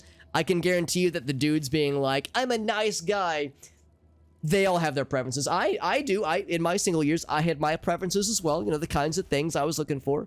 I never turned anyone down for a date. I would always give, you know, I would give everyone a fair shake if they expressed interest. But if there wasn't a spark, I wasn't going to force it. I gave rejections, and I was rejected because if you're not feeling it, I have had personal experience on both ends of that transaction where there's a relationship or a dating situation, one person's feeling it, one person's not, and they're trying, but it can't force it. Like, what's the mantra? Life is too short. Life is too short to let that kind of shit bog you down. So I just acknowledge that, yeah, everyone's got their type, everyone has their preferences, and if I don't fit those preferences, then I'll find someone who does, and I did, and I'm gonna marry her in a couple weeks. That's pretty cool. So there's a positive end. There's a happy ending. 6'0" and like the taller women. Dave is couldn't be more based, by the way, because yeah, Dave, I dated a number of women that were taller than me, and it was never like something I ever specifically sought out, but it was never a problem either. So yeah, I mean, granted, I all those relationships never, you know, worked out long term, at least, but they existed for some amount of time, and I was like, yeah, this is perfectly cool. Oh, gosh, it's a tall drink of water. There you go. Going on a vacation break for 2 months. And I can't FaceTime with you in a way that will show me walking around anywhere. I will only be FaceTimed in bed at my own at home or in a hospital. I promise it's legit. I promise it's nothing weird. Yeah. Good luck making that one work, right? Put stuff in your legs. They lengthen by millimeter over my. It's exactly it. Yeah, it's not all at once. It's like a thing that happens over time. So yeah, you're supposed to not, walk around a whole lot. You're supposed to, like minimal physical activity, that kind of stuff. Also, 98 Wizard, what's up, buddy? Just because the dude is short doesn't mean he can't please. Also could not be more based. Level 98 Wizard. If somebody could be arrested for being too based, 98 Wizard, then I'd have to put you under citizen's arrest. Yeah. Yes, there's a lot that can be said about this subject, but yeah, as long as you know you're a dutiful partner, and as long as you strive to make those around you happy, and try to be a good person and be true to your values, generally speaking, it'll all work out. Generally speaking, and we're all gonna be just fine. Able to make it from your bed. Took fat fit. Hey man, Meerkat, we'll take it. We'll take those, bud. Hulking Skellen, by the way. Hulking. Not enough mergicers. Would notice over the several months. Yeah, exactly. If you could like manage to endure that procedure and still be able to walk around and not be bound to a wheelchair for any length of time, or have like lessened physical ability, it's like not noticeable. Yeah, maybe it's the kind of thing like, what if like the other person goes on vacation for a month and that's your time to strike? Then you could maybe wheel it out, but then inevitably, especially if you're married, when it comes to discussions of financials, I guess you could keep everything completely separate, but like $25,000 to $50,000 is a lot of fucking money. So, that's the kind of thing that'd be really hard to keep secret. That's a big old chunk of change. Also, Fabled, good to see you, bud. How biggie? I do well. Thank you. I hope you do well as well, my friend. We're playing some more Oblivion. We are exploring some caverns and dungeons within the Shivering Isles expansion, the Shivering Isles DLC, and it's good. It's some good shit. We started it last time, a few streams ago. Glass Arrow, by the way. And so the last Oblivion stream was when we started this expansion, and I'm very much enjoying it. It is very good. Oh, more dead people. Dead human people. Alyssa. She's named. She has gray trousers, huntsman's moccasins, bunch of stuff, and a journal. I suspect I will need this journal for a quest.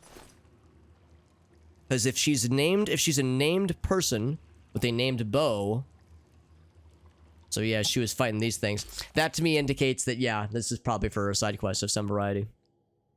Yeah, tall hobbit, but the house would be it would be it's like how are we able to afford this? Nothing. So let's see how it all went down. Trelius brought me to this place. It's beautiful. Much needed vacation from the city. Yes.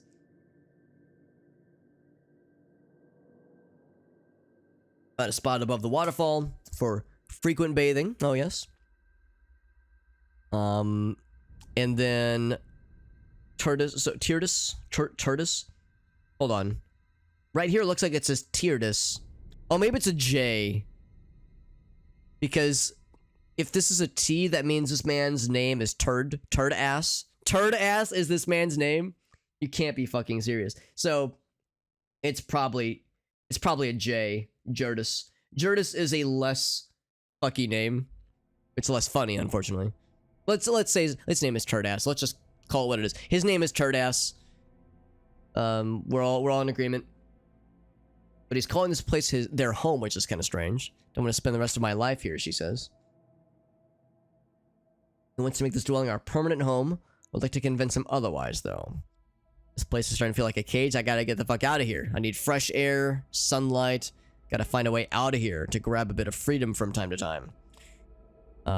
Spending more time at my daily baths, scouting the area below, trying to find a safe passage. Oh, so it's where she found the lizard lads, probably.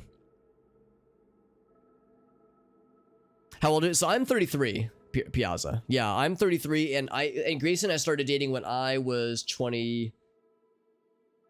Would have been 2017. I would have been 28. I'm pretty sure. Yeah, 28. Yeah, because it was 3 years after we first met. So, but no, the one thing I always like to, I would always use as like a reminder to myself back when I was single and back when I was, looking for someone for like long-term relationships, that kind of thing, is the fact that my mother and stepdad remarried when they were in their, let me think about this.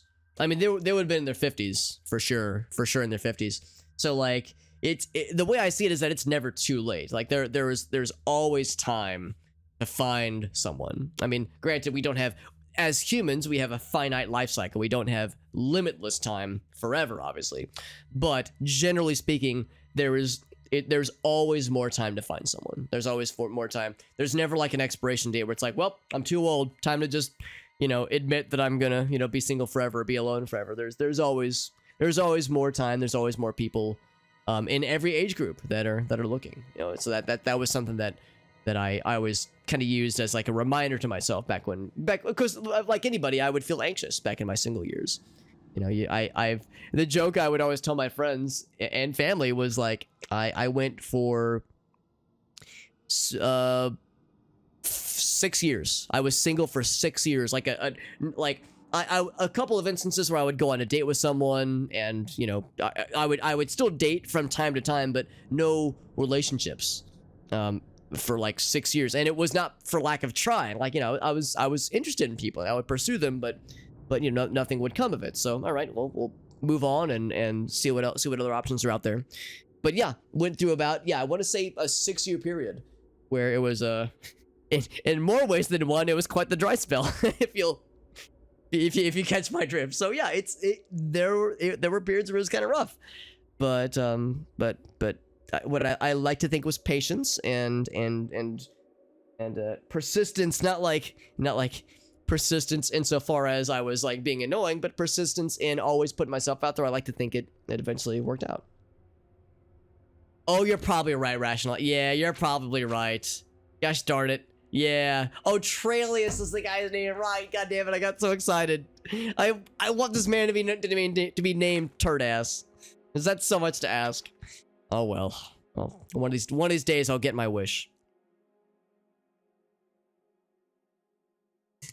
Tordas maybe? Tordas maybe? Yeah, yeah, I think they're the days of the week. I forgot about that. Yeah, here's Freidas, which is like the Friday equivalent. Go on one date, Dave. The one thing I will say is I know a couple people who like determined at some point in their life, they were like, they're perfectly fine just, rolling single, just doing the single life and not really desiring a partner, not really desiring a relationship, which is perfectly fine too. One of my buddies, I was just talking to him the other day, how he was like, because we were talking about the fact that I'm getting married. He's like, of course he's happy for me, but he was saying where it's like, yeah, it's something that he doesn't really want to pursue at all, which was perfectly fine. And the one thing I will say is that in those 6 years, That 6 years dry spell, if you catch my drift. That was also a time where I kind of had to buy. I had no option. I had to become okay with myself. I had to be okay with being solo, because it's like, hey man, if this is all it is, if I truly will never find anybody, I need to prepare for that and be okay with myself and keep myself entertained, that kind of thing. There is something to be said about the kind of person that gets stir crazy if they're by themselves for too long and seeks out a relationship, not because they like the person, but because they're so afraid of being alone, which can end up with a different kind of loneliness and a different kind of unhappiness. So there's all these like plot points kind of on this continuum, and there's no right or wrong, you know, a selection across the board. It comes down to what's right for each person. So yeah, some people don't really have any desire for partnership or relationship, and that's perfectly valid too. So I would say as long as people, you know, pursue what they want to pursue and don't feel forced or like expected to due to family expectations or cultural expectations, because yeah, it's like when you're forcing it, that's gonna end in a different kind of heartbreak and a different kind of loneliness, I'd imagine. I wanted to be named Turdass, which is the better name in my extremely biased opinion. Dating is something I haven't really tried it. Yeah, it's if nothing else, it's a thing to try. It's something I'd recommend. Yeah, it can be frustrating. I'm sure, Dave, you've probably heard from a bunch of us, maybe even myself. You've probably heard from like some of our belly aching when shit is frustrating and when shit gets weird. But it can be a very positive thing. Just like anything else, there's pros and cons. Yeah, the one thing I will say is that I will not miss the dating life. Like, I will not miss trying to find someone and like meeting different people. It was cool meeting different people, and I've made many friends over the years, but pursuing, like, trying to find a relationship was, like a lot of us know, you're weeding through a lot of people. There's over, what is it now, 8 billion people on this planet? Good fucking lord, that's a lot. It's exhausting. So it's something I'll continue to have interpersonal relationships. You know, I'll continue to make friends and coworker. Like, it's not like I'm just gonna not socialize anymore, but not for that particular end. And I will not miss that particular end, because yeah, that was I did my time. I'm good. I'm set now. Oh man. But so anyway, well, right, we were reading the journal. I'm down the cliff face. Yeah, because looking at the safe passage, I think this is where she found the lizard lads. Alerted nearby creature. Yes. But Trelius do not think he's noticed the bruises. Oh, Pineapple! What the fuck, man? Thank you, buddy. Thank you very much, my friend. Pineapple with the raid. We got Mystic Cash. We got Buff Rhino. Thank you, friends. That's so nice. Thank you very much. We're playing some Oblivion. We are in the Shivering Isles right now, which is, so far, been a really cool expansion, so I'm really digging it. This is most likely the last chapter of stuff that I'll be doing in this game. This will probably last for several more streams, but the Shivering Isles is like the last piece, so we're nearing the end. I see you were doing some Morrowind though, buddy. That's fantastic. You know, I love me some Morrowind. Do you have any clips you want to share, by the way, Pineapple? Do you have any like cool moments or funny glitches or shit like that? Gonna uninstall the game if I can't find the code book for the Fighters Guild. The code book. I'm trying to remember if I remember where it was. It's a very good DLC. I can't remember where the code book is myself, Pineapple, but if you're theorizing that the game like has glitched out and hasn't spawned it, I think there are console commands to spawn it. So if like you look up a walkthrough and it says it should be here and it's not there, that kind of shit can happen.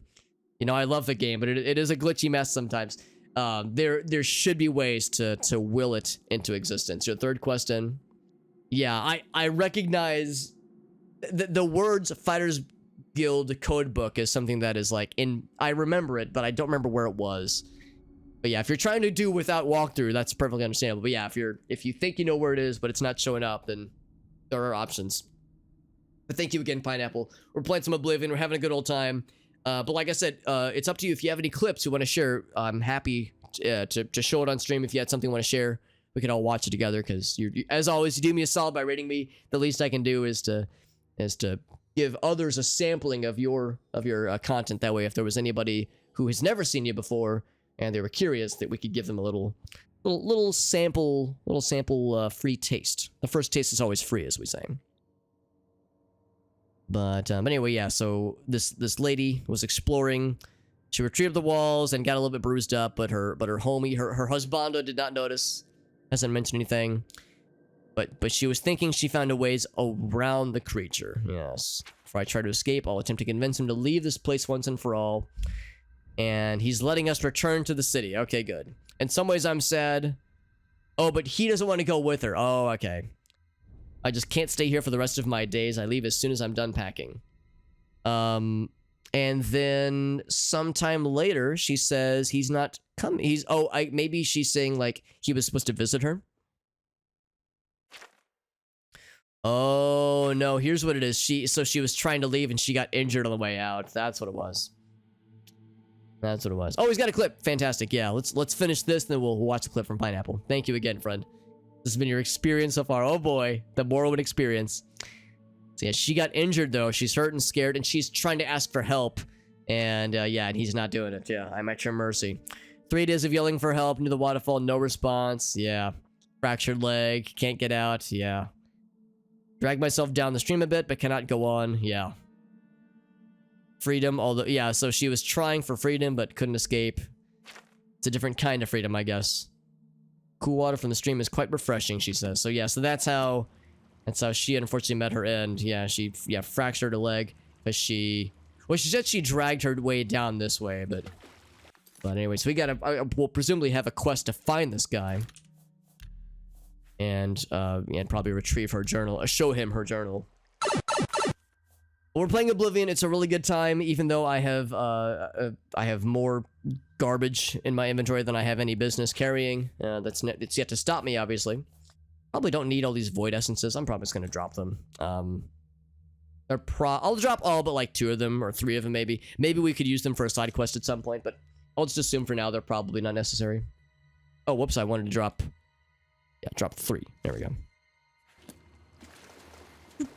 So yeah, we just found this lady. I'm curious about the bow. The bow might be something we need to come back for, but I got her journal, which is probably sufficient. Because I suspect that her death here, she had a journal, she had everything. It was probably part of a side quest, probably. Liking it so far, regardless, though. Okay, so 30 minutes of progress. That hurts. It stings. But it's as long as it's not like several hours or a stream's worth of progress, because yeah, even in this game, there have been times in this game where the game would crash in a very inconvenient spot, and then I'd be like, oh fuck, when did I last save? Because this game is more generous with autosaves. It autosaves when you rest, when you fast travel, or when you enter from an interior to an exterior cell, or an exterior to an interior cell. However, if like this area, I'm dungeoneering all over the place, if I'm dungeon exploring and I'm going from interior to interior cell, it is not auto-saving. So sometimes I'll be, I'll be balls deep into a dungeon, just fucking around. There's like different layers, different instances, and then it crashes. Then I go, oh shit, I saved at the start, and it hasn't happened since. Mark and Recall, yeah, Mark and Recall is great. Once again, I love Morrowind, but the lack of widespread and what's the word? Convenient fast travel is cool from like a lore and like storytelling perspective, like world building, but sometimes very annoying because like, oh, I can just divine intervention or Almsvy intervention to get to a shrine or a temple. But sometimes, like, I need to get to a specific town and the intervention spells won't do it. And Mark and Recall is great, but there's only the one instance of each Mark and Recall. So it is at times very inconvenient. So, I mean, it makes perfect sense from a world building perspective, and it's cool that it encourages you to explore. Like, there's all these positives, but the negatives are at times just very negative. That is just how it goes. Hey, what's up? Sign into you, Zap. I am, actually, that's a good question. I think the default, probably in the default difficulty settings. Yeah, difficulty is right in the middle. Right in the middle. So I've left it where it is. I haven't really had a lot of, like, challenging things. The challenging thing is that some enemies are very tanky, got a lot of hit points. But usually we've been able to manage pretty well with most situations. The challenge is more just an exploring and finding where to go, and just kind of finding our way in general. Also, I think we've explored pretty much this whole... Oh, this is new. Never mind. I was gonna say, I think we've explored almost everything in this area. This is quite sprawling. I wonder if we'll be able to find the dude then. The dude that was, that wanted to live here forever. As part of that quest. Speak of the goddamn devil, here he is. Oh, that's a spike. That's a spiky trap? Who's there? Huh. Oh. Oh, are you a friend? Oh, maybe he's not a friend. We be buddies? Hey, buddy. Is this the guy? He is the guy, Trelius, yeah. Well, it says enemies are nearby. Are we gonna be chill, buddy?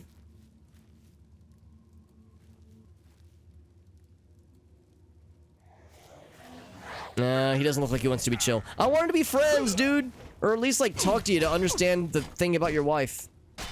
And instead, he has to go down like this. I wish that it had not been this way. Wish that it need not be this way. Well, never mind. I was gonna say, oh, there's maybe a quest thing to like, see how this all goes down. So this was the husbando, so now they're both dead. Transmogrification. We found the turd ass. That's right. Now here's turd ass's journal. Yeah, the frost shield ring, which is... Oh, frost shield, not frost resistance. I was gonna say 9% is not very exciting. Alright, let's check his journal. I can suspect where this is going.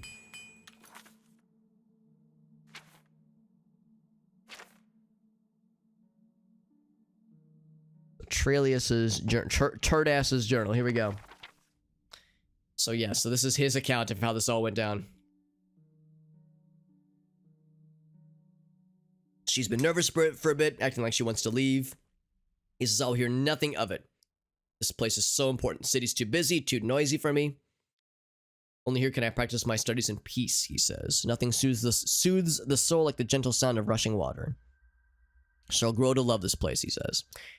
After a while, he's noticing she's spending more time alone. Maybe I'll follow her tomorrow, but I don't want to lose her trust, he says. Spent 2 hours waiting for her to return. She apparently fell asleep in her during her bath, he says. I didn't inquire further, but did notice some bruises. Yes, maybe she was too embarrassed to tell him why. Brought the subject of leaving. Has she forgotten why we came here in the first place? The daily mental torture of conversing with the inferiors in the cities. One of those guys. One of those guys. Everyone else is inferior to me, he says. The bickering is wearing on me, and I fear like I cannot take much more. She spent nearly 4 hours at the waterfall. She said she fell asleep. So she confessed that she didn't want to stay here, yeah. Made the decision to let her leave. Let her be free. Live life the way she wants. Parted with one final kiss, then took off towards the waterfall. That was the last I saw of her. I did what I know is right, but I will not accept. My heart will not accept it, he says. Now I have all the time in the world alone. I have done the right thing, he says. Didn't want to keep her against her will.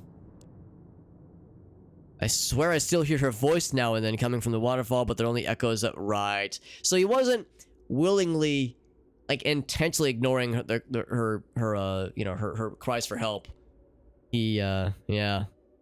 Yeah, but, well, that's an end to a not really a quest, but a lore or storyline, I guess, that is just like nobody wins, man. Everyone's a bummer. Like, the dude was being kind of a dick, obviously, but he didn't like intentionally let her die. And the woman just wanted freedom, you know, of course, that's perfectly understandable. So yeah, everyone just kind of loses in this one. Just mixing up some weird stuff. He was only an apprentice alchemist. What a nerd. Red kelp gas bladder. Delicious. Yeah, so just apprentice gear, nothing too crazy. Reflect damage, yes. Yes, in fact, I'm wearing several right now. I'm a big fan of reflect damage. That's kind of actually the main thing we've kind of kitted ourselves out for right now. So if we check... Oh, well, I mean, you probably know what the shield is. You probably know that shield. Oh, and this ring, yeah, reflect damage, reflect spell. And then that doesn't have reflect damage on it, but this one does. That's 8%. And then there's the shield, the escutcheon, coral. So if we check the list of stuff, we should have a pretty good reflect going. 65% is pretty good. 110, damn son, that's good. That's some good shit. For a while I was building more into reflect spell, but we fight a decent amount of spellcasty things, but I think we just find there's like more physical combat things in general. Because our guy's kind of a battle mage, so we do both sword and spell. But yeah, it seems like by default a lot of monsters and a lot of combat leans towards physical combat. So how's about this? Let's go ahead and I'm a little bit. I could stand to level. I haven't leveled in a stream or two. I match the armor.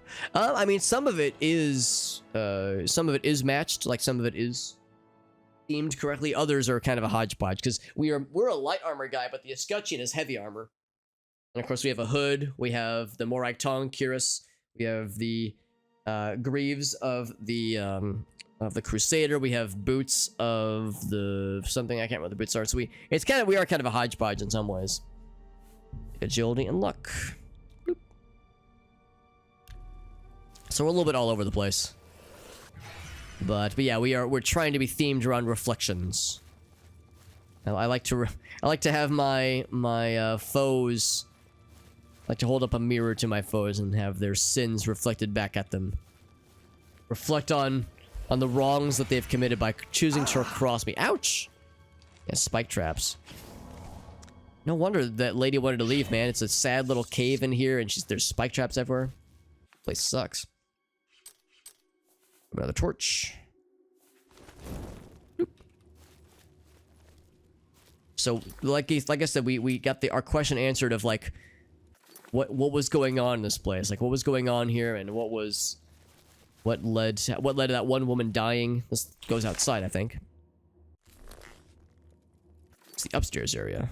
Oh, okay, yeah. This is the main area then. Okay. So just a one-way spot down. It's weird, but all right. I think we've actually already been here. That's kind of cool, though. I like that. This area reminds me of all things. This area reminds me a little bit of one of the last levels in Thief 1. The like naturey area with the big trees and shit like that.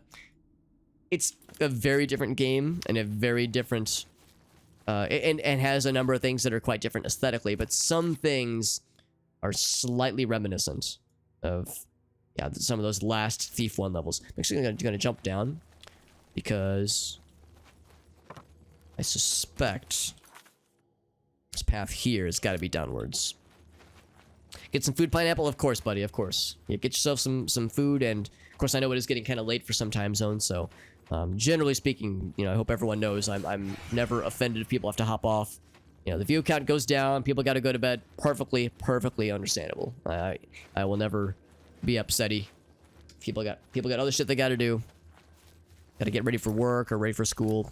We were just saying earlier how for a lot of us, it's back to the old grind tomorrow, man. I know I do. I have to get back to work tomorrow because of course I had today off for the observed New Year's holiday, and of course last week had a number of holidays, so it's been nice and quiet for a bit, but all good holiday times must come to an end, unfortunately. So back to routine starting tomorrow. In fact, I'll have to get up extra early. I gotta take one of my buddies to his doctor's appointment. I have a friend of mine who's been going through some health stuff. Over the past year for honestly, it's been going on for a while for him, and he does not have a car.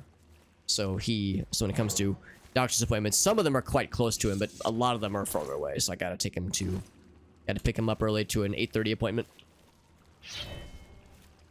Meerkat says, "Oh yeah, well Meerkat, you're very sick, Meerkat. So yeah, so if you're contagious, you definitely want to be nice and quarantined for probably at least a week, I'm guessing."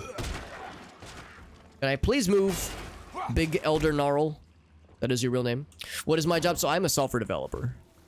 So I work for as a software engineer, and it's what and I went to college for it. I graduated 11 and a half years ago, actually. So it's been a minute.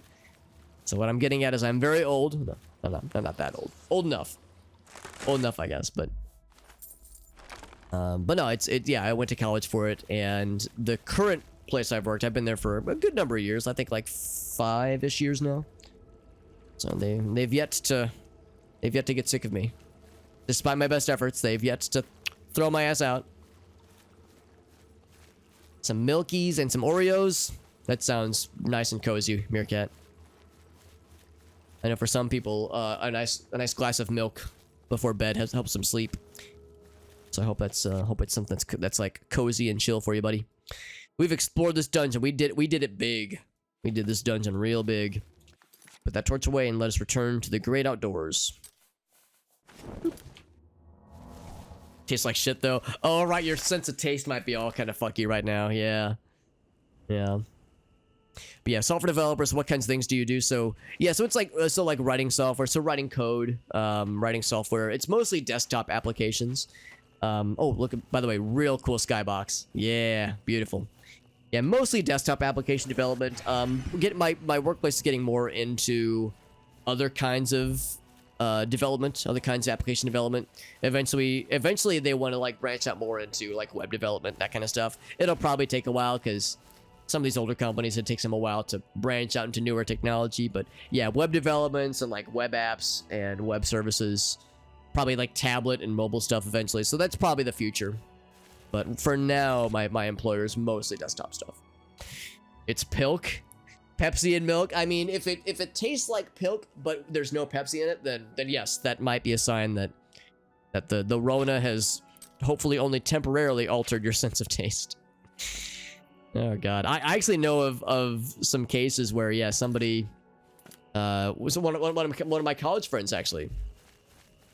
Or two of my college friends, because they both got married to each other. Two of my college friends got coronavirus. This is before the vaccines were available, so their immune system just had to handle it all by itself, and they had to raw dog it. And they both got coronavirus at around the same time, and it like, I guess, I don't know, I can't say permanently because I haven't seen any posts from them in a while, but like late, I would say like mid last year, they'd made a post saying like it's been like 2 years since they had COVID, like a year and a half, maybe 2 years, and their sense of taste, well, not so much their sense of taste, but their sense of smell has never like fully gotten back to normal.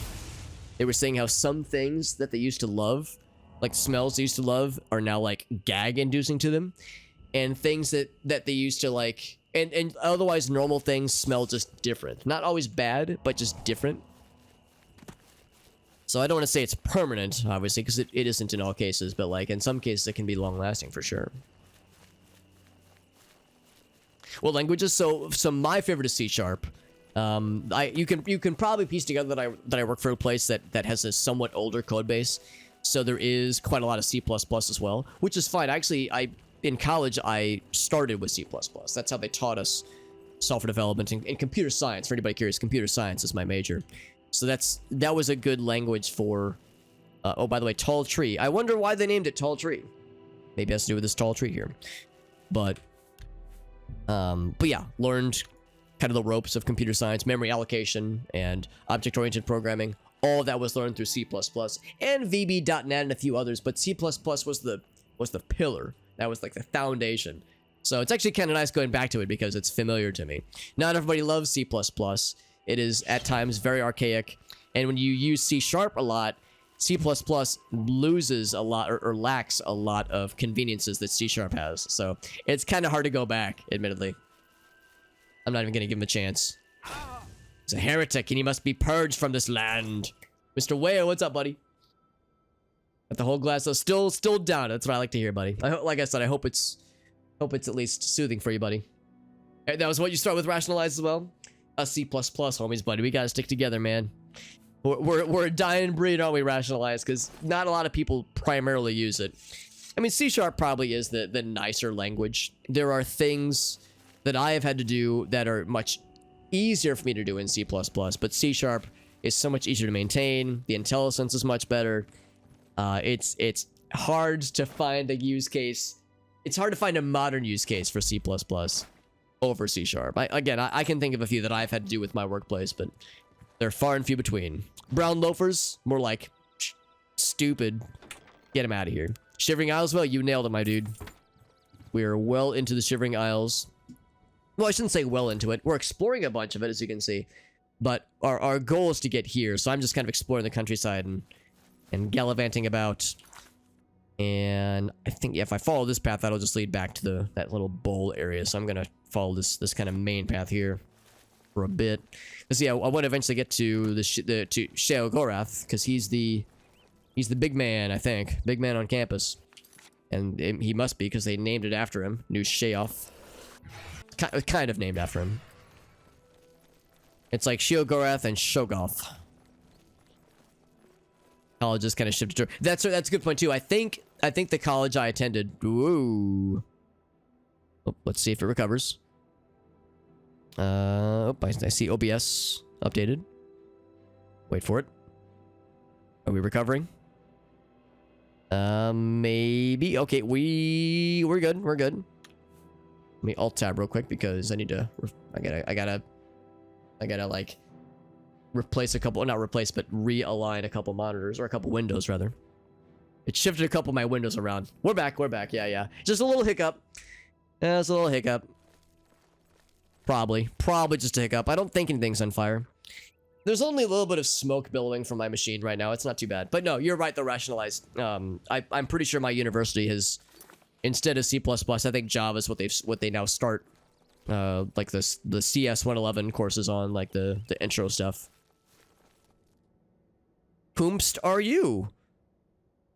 Shirtless pale man walking uncomfortably fast towards me. Greetings. Doom Sugar?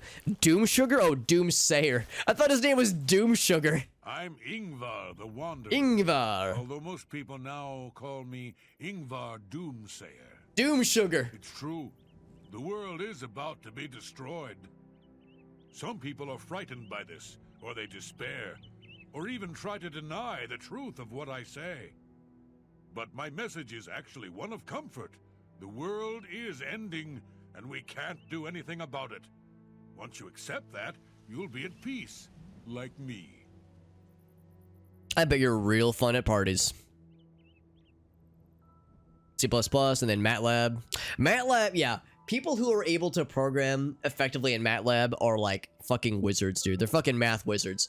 I'm guessing you probably had some pretty high level math classes, Meerkat, or maybe even you're a math major, because yeah, I've worked with people that were math majors, and they're just a different breed, man. Like, we're cut from the same cloth, but math majors are like they speak at a higher level of consciousness than I can even get close to. So yeah, math majors, I respect them, but I kind of also fear them. Yeah, it was just a temporary one.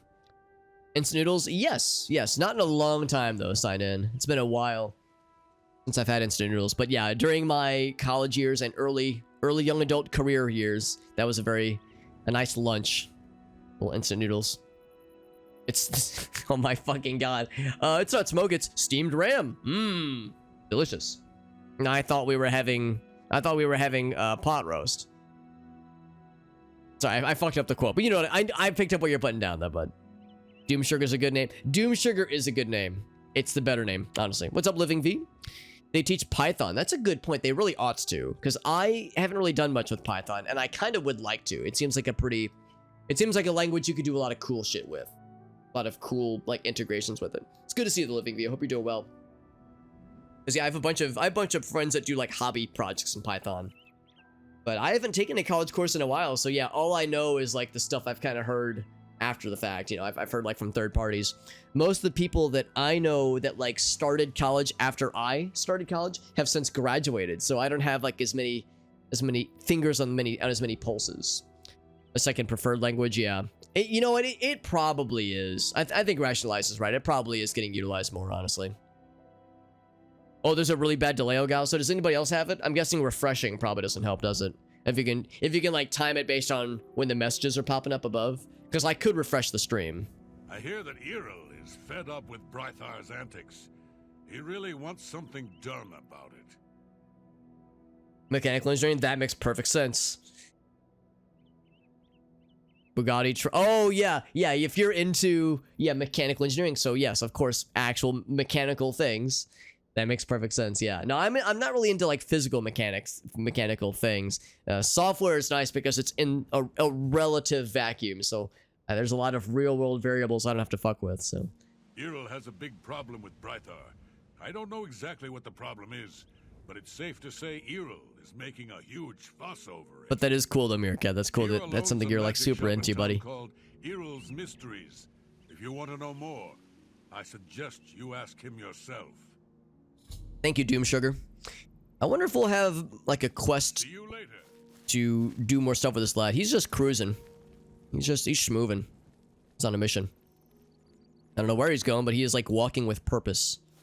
With porpoise. It's like a little pier out here. I wonder if there's a little thingy out there too. Now these don't have map locations, at least not yet, but maybe there is something going on. There's a lot of times you can see on the radar, like, oh, there's a thing here. Like, in this general direction. It's so serene out here. So now, if this was base game Oblivion, there'd be Nirnroot about. But instead, there is a book called Bark and Sap. Ecology and Culture of the Gnarl. So, a scientific journal. Neat.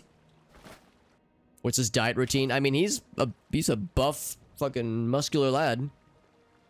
So whatever his workout routine is, he's hanging in. He's doing just fine. I'm hoping that just a quick little restart is enough to make it happy.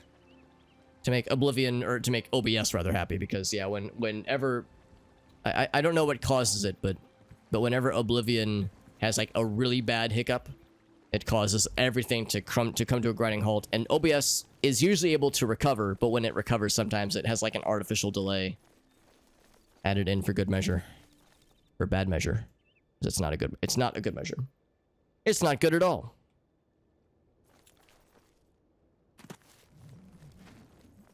We're seeing, oh, here's a collection of things, by the way. Collection of buildings. So weird noises. The tall grass, is it a Pokemon?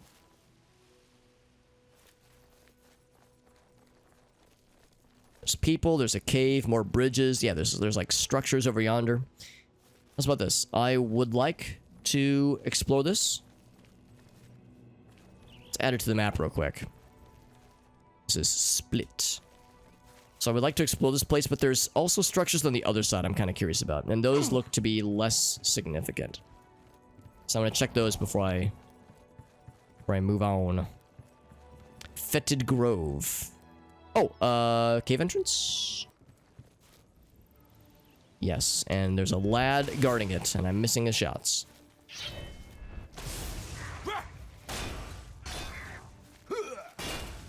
Also, music is very quiet. I think it reset my audio settings again. Which is not what I like to hear. It's like, man, sound effects are loud and music is quiet. I'm doing very little damage to you, aren't I? Ouch. You're doing little damage to me too, so we're just slowly chipping away.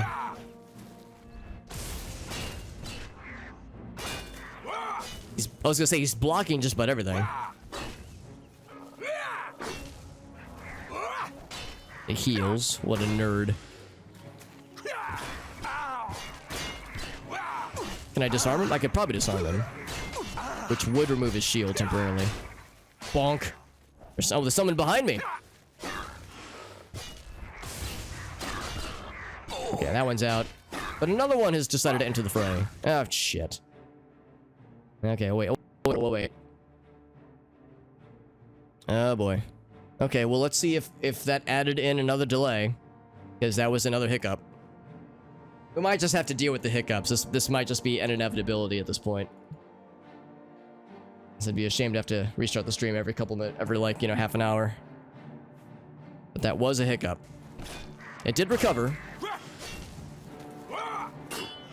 I think that was my graphics drivers, because I heard my monitor disconnect for a second there. Ooh, that was a nice little midair slap there.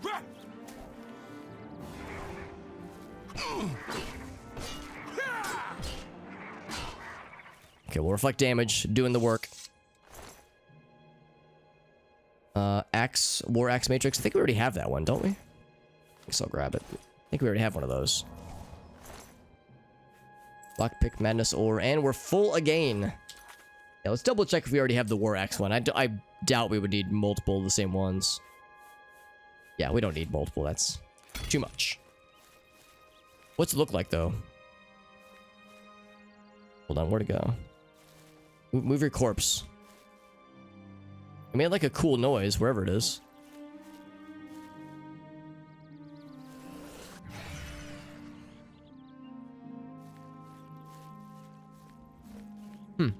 Oh, here it is, here it is. So it's like a big old block. Looks like something you would see in Twilight Princess. Which makes me happy, because I love that game.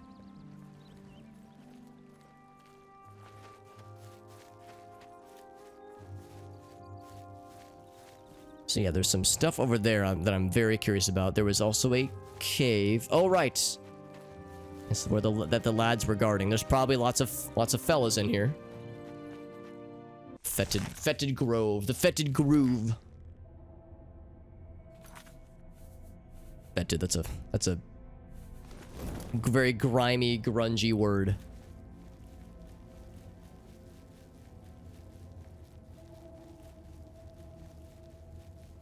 Huh. Okay, so it just didn't render. So there should be a ground here, to be clear. At first I thought it was water, but then I was like, wait a second, that's just missing ground. Missing textures. So, yeah. Yeah, good job. Good job, Oblivion. You're doing great. I mean, as long as we can walk on it. Oh boy, it really didn't load a lot of things. Oh boy. You can see underneath, that's kind of cool. Get a little sneak peek of what's ahead. There's a fella that we can see. One lad. This is like better than Detect Life. This is witness life firsthand. What's this guy doing? He's doing his little jitterbug. He's got the stanky leg. We saw one of these guys, he had the stanky leg last time too. Can I get sneaky? I probably can't get sneaky. I'm gonna try it. Fuck you. Oh, well, I got sneaky. Oh, I got one of them with one shot. Torturer. They don't have a lot of health though. Beater and Torturer. What generous titles. I bet they're very fun lads. There's this cudgel. Yeah, the eggs. An egg bearer. There's the encampment. Hold on, I want to explore a little bit more before we jump right on into the big shit. I want to be sneaky. He sees me. But does he really see me, though? Or does he just think he sees me? Oh, he sees me. And he immediately goes for melee. My enchanted item doesn't have enough charge. Brr, he says. Minecraft wall hacks texture pack? Yes. I've invited all these monsters to my Christian Minecraft server, and they keep swearing, so now I have to punish them. Their animations are so, like, flippy. And so angry. So angy. I keep knocking them on their asses and stabbing them in the butt. The old butt stabs. And a butt slap is what killed him. The fatal butt slap. Oh, sorry, as I smack my microphone. Whoa, there's Tickle. What a lovely screen name. Thank you for that raid, my friend. Thank you very much. How you doing, friend? We got Danny in here as well. Thank you, Danny. Hope everyone's doing well. We're playing some Oblivion. And it just crashed. I alt-tabbed for one moment, for just 1 second. And the game said, you know what? I'm good. Let's relaunch. That's fine. I'm saving pretty often, although I think we might have lost a little bit of progress, but it's fine.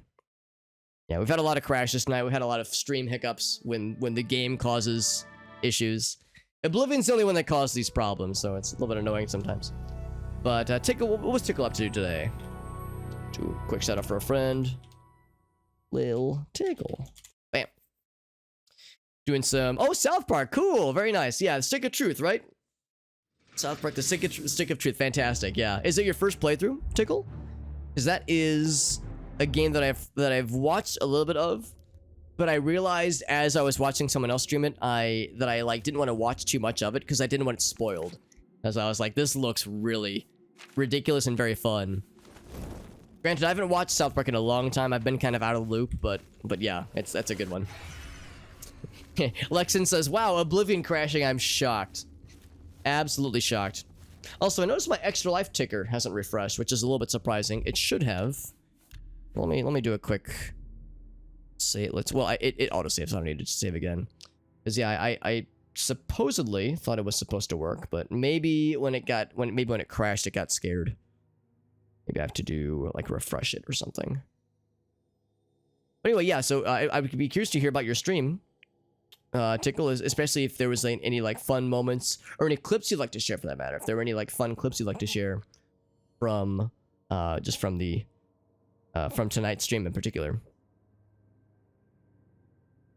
Yeah, for whatever reason it does not work. I wonder if something is wrong with the donation tracker kind of in the background. If I do this, refresh this. Yeah, it's stuck. That's very strange. What if I go back to the original screen, the webcam screen? See, it works here. Interesting, yeah. Weird that it works there, but not in the other place. I'm going to try one more thing. Then I'll stop messing with it.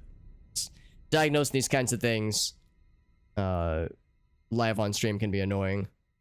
So it's like, I don't know if I want to putz with it for too long. But let me try one more thing. I've got an idea. An idea. Boop. See if this works. Bam. Oh, there we go. There it worked. Okay, cool. Anyway, sorry, that was just a thing I noticed. But yeah, so it's your first playthrough. Fantastic. It got a little bit wild, Danny, as all things should when it comes to South Park and Stick of Truth. Yeah, it gets a little spicy sometimes. Do you have any clips you want to share, Tickle? Because if so, you can just post them in the chat, and I'd be happy for us to all watch them together. Because you did me a solid by rating me, and I really appreciate that. But if I could return the favor and give everyone else kind of a sample platter of your stream content, then because there were people that were not following you already, they would be they'd be given a little taste test of what the stream content is like. A lot of anxiety streaming it sometimes though, because it's very explicit. That is, I mean, I figure it's probably safe. It's probably stream safe. If it wasn't, Twitch wouldn't allow it. Whoa, little buddies, little toothy buddies. Lucky me. But no, I understand just in general that yeah, it's like, what if this causes people to feel sad or upset? Like, what if this causes a spirited discussion to happen? I understand the kind of the anxiety just in general with how that goes sometimes. Excuse me. No appropriate clips. That's okay. I mean, you may or may not know that I am a strange degenerate man myself. We joke about a lot of dumb shit here. We do have rules in place. We do let there's a certain level of spice. I prefer to not let things get past, but generally speaking, we tend to be I try to not over moderate or under moderate. I try to be just right. The Goldilocks of moderation. But thank you again, Tickle. I really appreciate that raid. It's very sweet of you.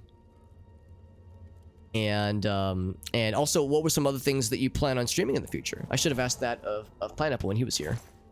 It's Pineapple raided us earlier, which was very nice of him, because he's been doing lots of Morrowind, and of course, this is my first playthrough of Oblivion, and we're actually into the Shivering Isles, so we're getting into the pretty deep content of this game. But I've played a lot of Morrowind, and it's one of my favorite games. I've gone all this time without playing Oblivion until now. Strength is being drained. I don't like that. I don't like that at all. And for those who know this game, you can tell we're in the Shivering Isles, so we are nearing the... We're not nearing the end, because the Shivering Isles has quite a lot of content in it. A lot of exploration to do and questings. So we got several streams left. But it's like the final piece of the game, the final chapter, as it were. And then there's Fractured But Whole. That's right, there's the second one.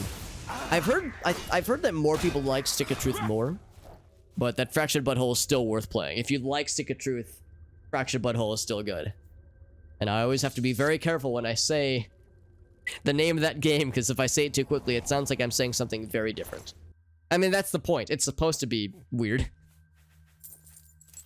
That means I'm doing it right if I'm nervous about saying it out loud. You've heard, oh really? You've heard more people like Fractured. That is surprising, yeah. Maybe it's one of those where you know, people have different preferences of which ones they prefer. Well, all the more reason to give the old college try so that, yeah, you can kind of have your own opinion on how it all falls into place. Over encumbered. I'm shocked. I actually don't even know if we need this much amber. I don't know what the amber's for, but somebody at like an NPC had told us that we need to hang on to it, most likely. But no, yeah, all good stuff there. Oh, we don't need this, by the way. Yeah, there's a lot of stuff I can get rid of. Quest items that we don't need anymore. Hammers to break. I only have a couple hammers left. We're getting down to the wire on those hammers. 37 pounds of amber, by the way. Goddamn. I don't know who Amber is, but she's heavy. I'm actually going to use a Varla stone because our stuff is losing its charge. I will also drop these things. Cool. So I'm just dropping a bunch of shit. Bunch of shit we don't need anymore. Things that, some of which were quest items that are from the base game. We know we're done with those, so. Oh! Spiky boys. Yeah, all three of them. 3 spiky boys. Alright. Yeah, there we go. Oh, it still hits me, though. Even when they're retracting.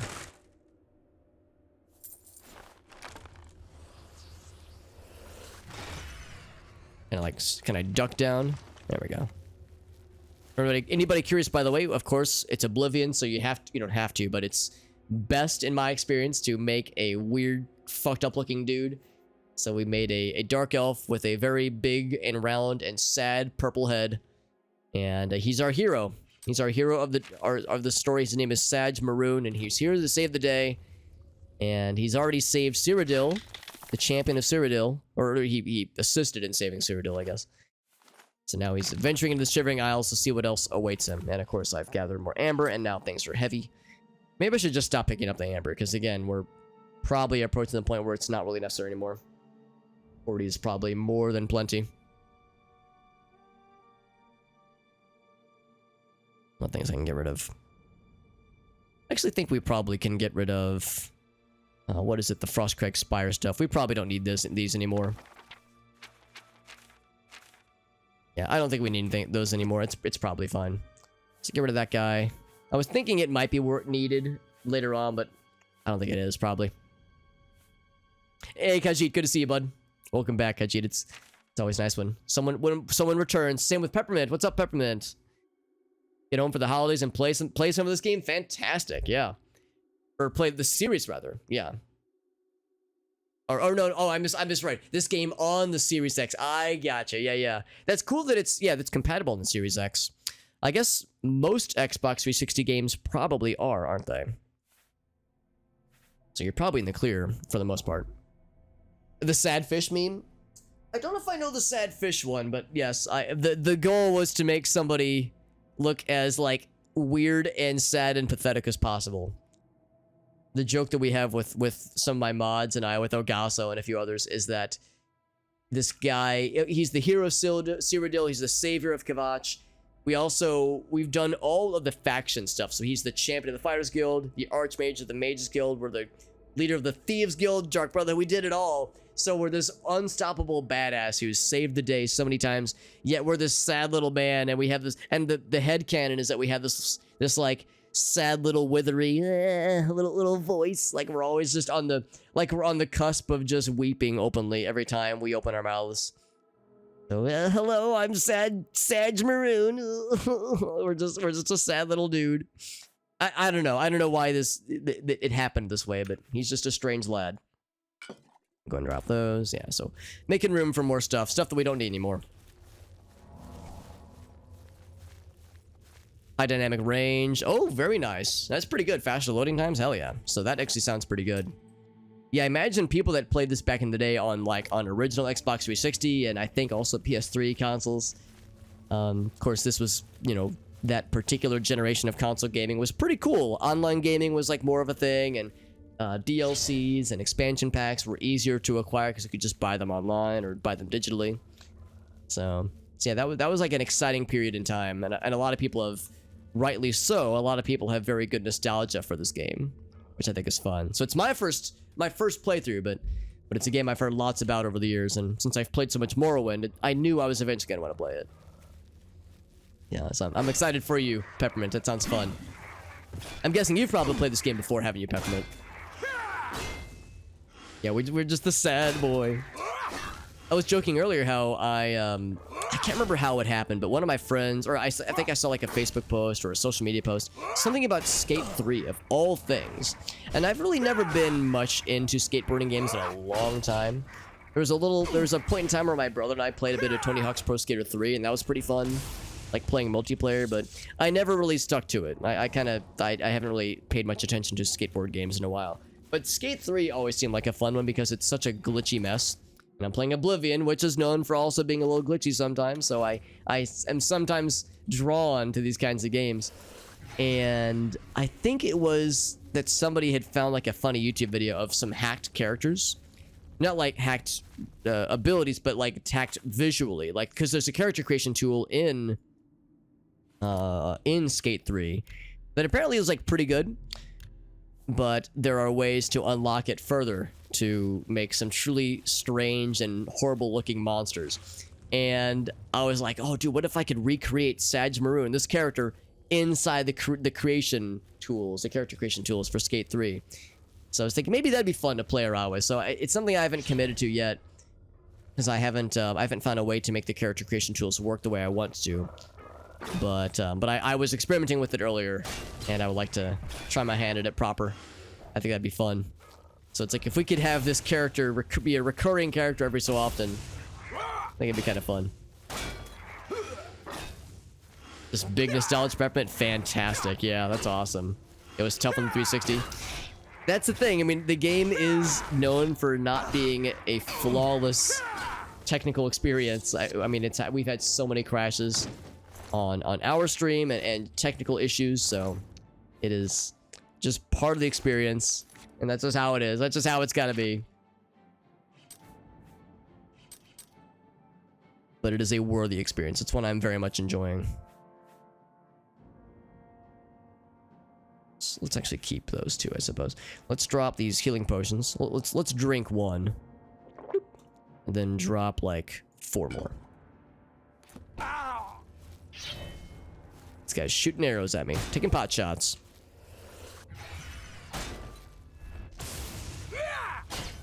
He's probably gonna go for melee, won't he? Going for the fisticuffs.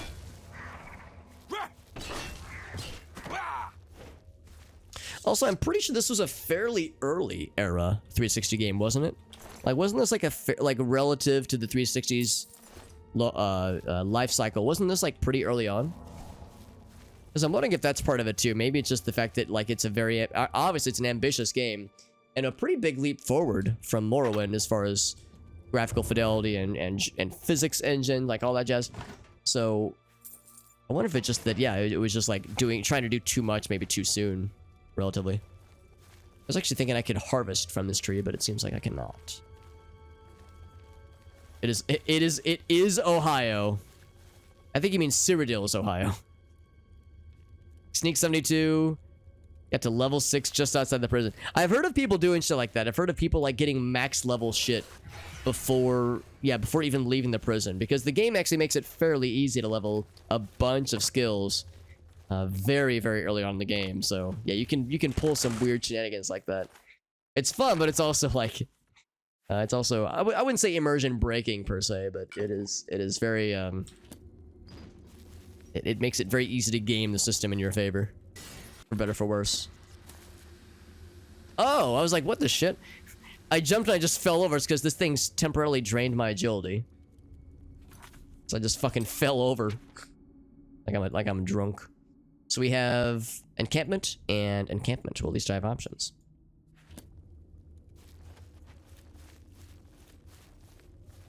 (2006). That's super early then. Yeah, wowzers. So yeah, it's kind of no wonder it's got all these technical problems, because I think that's kind of how it goes when it comes to games that are early on into a console's life cycle. I think that's just how it goes. Open world, yeah. Oh, really? So people might not have known about it? I mean, yeah, for those of us who played Morrowind, we of course knew what to expect. But that's a good point. For people who had never heard of the Elder Scrolls before, they were probably like, yeah, this is cool. We're delving into the sewers, getting, like, leveling up, doing cool stuff. This is like a dungeon crawler. And then, yeah, then it opens up, and then it's like, holy shit, my mind has been exploded.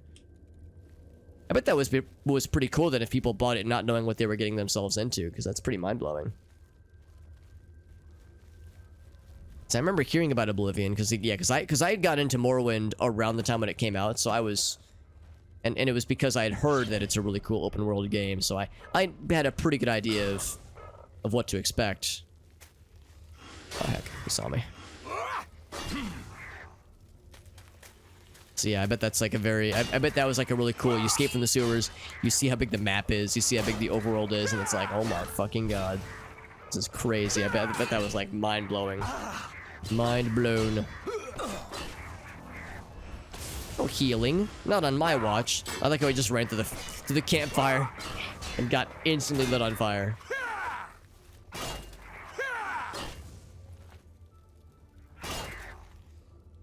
Also, out of curiosity, the game did crash, so we have to set that back. Set the audio settings back to how I want them. So keep resetting. The DeviantArt girls go nuts for Martin Septim. Oh yeah, as they should. As they absolutely should. Ooh, look at that. Multiple knockdowns. Hell yeah. Martin Septim's the dreamboat. I mean, he's the real savior of Cyrodiil. We're the champion of Cyrodiil. He's the one who actually saved the day. He's voiced by motherfucking Sean Bean. I mean, what more do you need, man? Dude's a fucking dreamboat. Fire damage got his ass. But another one. Another one. That guy's shooting shots at us. Oh! He drained my agility. Or is it paralyzed? It could be paralyzed. Because that's a bingo board. It is paralyzed! Hey, we got paralyzed today. It's a bingo board entry.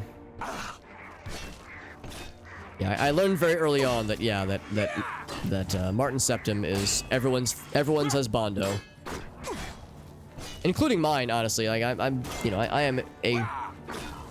I'm a pretty comfortably heterosexual lad, and yeah, he can get it. Martin Septim can break me right in half, TBH.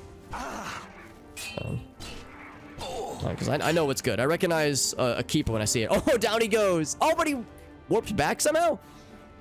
We've seen that before. If you knock him down a pit, they'll just fucking levitate back up suddenly. It's kind of bullshit, honestly. It's very satisfying knocking them down like that and watching the physics work in your favor. There we go, another one. And whoop. Although he might fall back down. Nope, he's fine, he's fine. And I missed my shot. And then we paralyzed him. Whoa! And then we got smacked. And someone's behind me smacking my ass. He's smacking my ass. Everyone's smacking everyone's asses right now. And everyone to calm your asses, please. Being shot by too many things, apparently. Can't finish the main... Yeah, because we all know what happens. Yeah, we all know what happens. And it's... He's a hero. He's the hero, he's the savior, but... It's a rough life. Oh, look at that! He shot his own homie. It didn't kill him, but it smacked him down. Ooh, then I hit him with the paralyze. Hell yeah.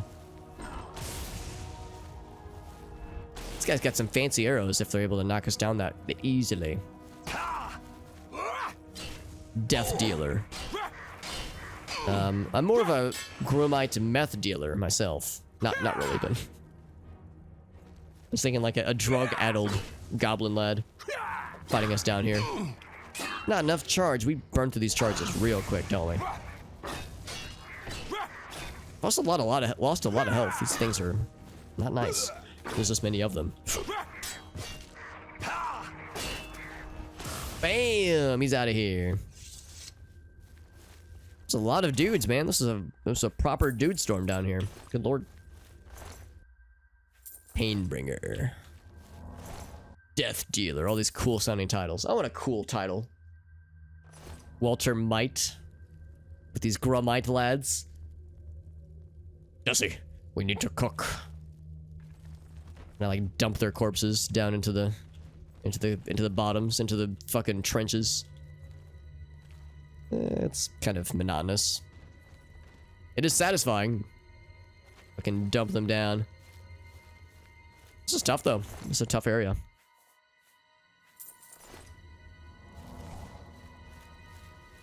Yeah, if anybody's keeping track of the bingo boards we have that we have going, with the exclamation point and bingo Oblivion command, there's a bunch of panels that would have been satisfied pretty recently.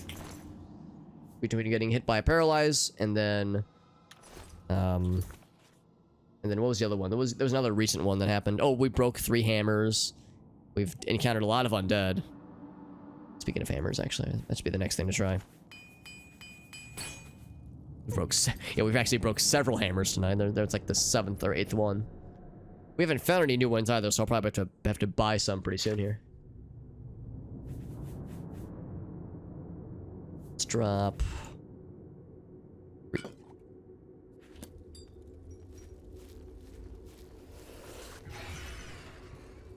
Same, yeah, I'm picking up the Madness Ore whenever we find it, as well as Amber, because I had heard from an NPC that those are useful for something. I don't know what that something is, but allegedly they will have a use.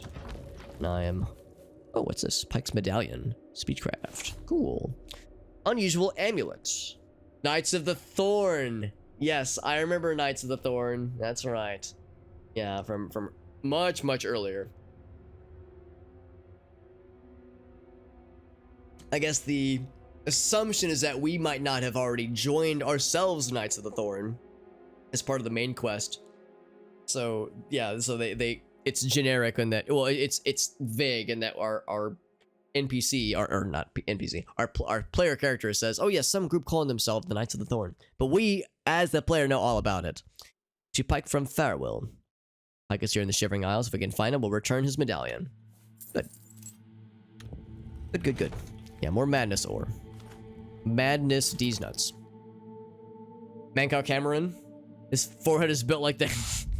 He's got the Widow's Peak, doesn't he? Yeah, the double arches. Yeah. The Mancow Cameron stuff was pretty cool. I liked his like dialogue, and some of the lore dumps he hits you with are very interesting, and maybe even like suggesting, you know, suggestive in so far as like their implications. The fact that he was wearing the amulet when supposedly only descendants of what's his face, descendants of the Septums, the Septum family could wear it. So it's like there's some interesting, and I don't really know what the implications are, but just the fact that there's I think at least some cool, I like bringing this kind of nice, some cool like potential lore things to delve further into. I think is pretty neat. Your poison and resist poison. I don't think we need this, honestly. Just the sorcery ones can be. I'm actually gonna hang on to a few of these because they're still useful, or could be useful at least. Chameleon is good. I think I will drop. What's the other things to get rid of? Go.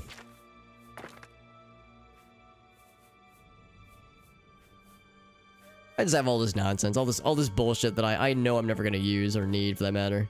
Of these things, stuff that I know I have no business keeping.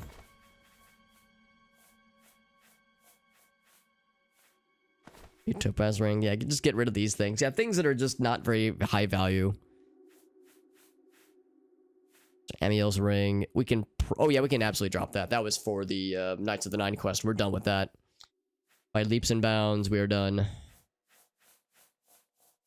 So I think I'll drop these two actually.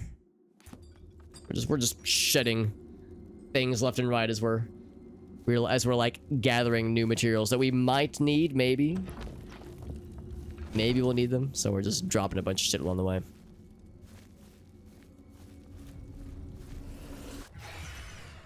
Nope, something has seen me.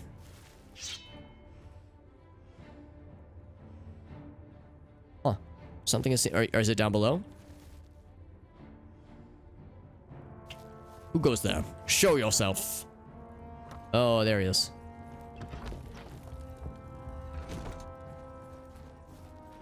There must be a path leading up then, isn't there? He was schmoving.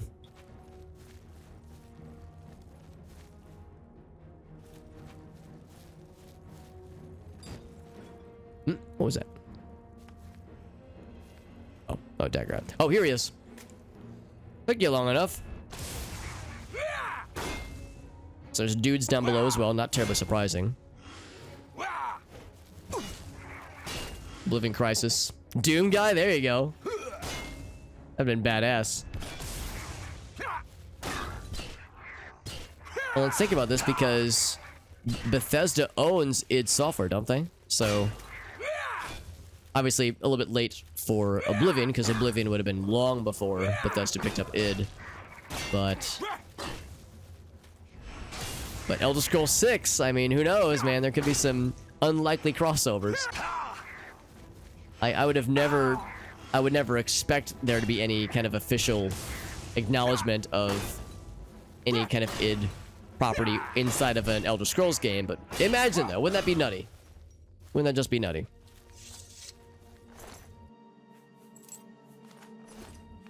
Man, I'm running out of shit to drop, dude.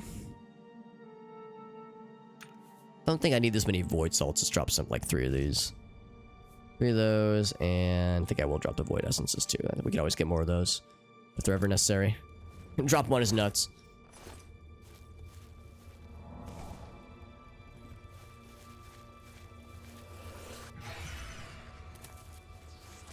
A lot to explore here, though. Oh, that's how we got up. Oh, okay. There was a lower path indeed. Does this go anywhere, or is this like the? I think this is well. Okay, Fetid Grove is yeah. Okay, that's back to the main area. That's how we got here. And then there's an area that leads outside. So this is the conclusion of this dungeon. This is all that there is left in this dungeon. Which is fine, because yeah, we've done a lot of exploring. This has been a very dungeon-filled, exploration-filled stream tonight. But I'm just grateful that it's not quite as dense. Amber. Not quite as dense as the main game, because the main game has a lot of dungeons and a lot of shit to explore. It's a whole bunch.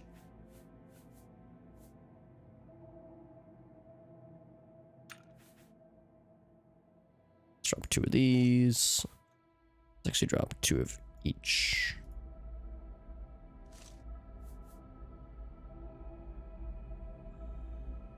Actually, I'll also drop...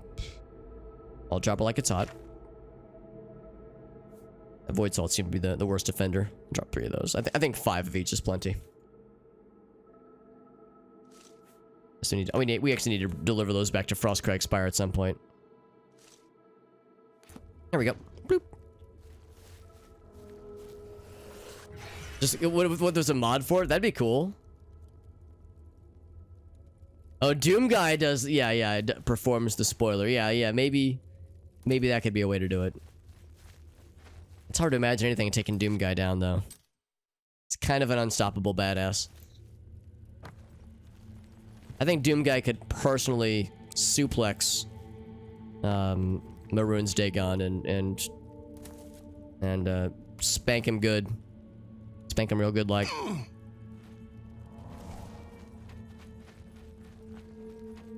Allegedly, there's a path out of here from down below. Now you're gonna be spiky boys. Ouch. It's the guy I threw down. Or maybe you're the guy I threw down. I don't know. I can't remember. I can't keep track of all the corpses we've tossed. Oops. My chat window just reset. Hold on. Or it didn't reset, but it scrolled up and I can't get focus back. Yeah, I'm scrolling. Damn it. Alright, I got alt tab. That's always scary because the game can crash. There we go. And it did not crash this time. We've had many crashes tonight, but not that one. He could whoop day. Oh yeah. He could like personally go and meet his power level very easily. Stick fence gate. Now, what caused you to get taken prisoner? Weak poison of burden. Maybe he like tried to usurp his fellow buddies, and they threw him in the prison. I figured they would take like human prisoners, but not fellow Groomites. I can't pretend to understand their hierarchical society. Other than the Grummite meth dealers. It's the only one I understand. Ouch!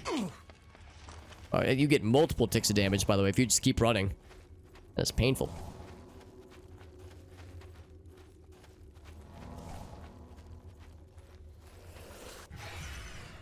I probably don't have to worry about detect life down here, because everything is probably dead. Thanks to yours truly. Oh, this was the second exit. Okay. Never mind. I thought there was... I forgot there was 2 exits. Back to the grove. The grove of fetidness.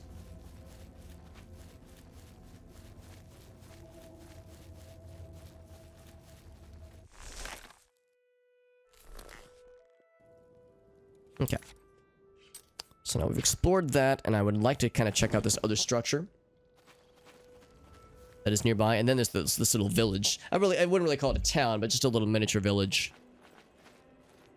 That one. That's the village right there. So, yeah, here we go. There's like a structure or 2.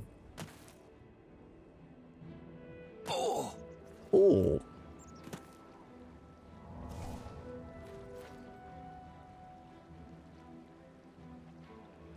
Guess I'll just jump across the water. I guess you were... Yeah, I was probably supposed to stick on this side earlier. So I'd already crossed the bridge.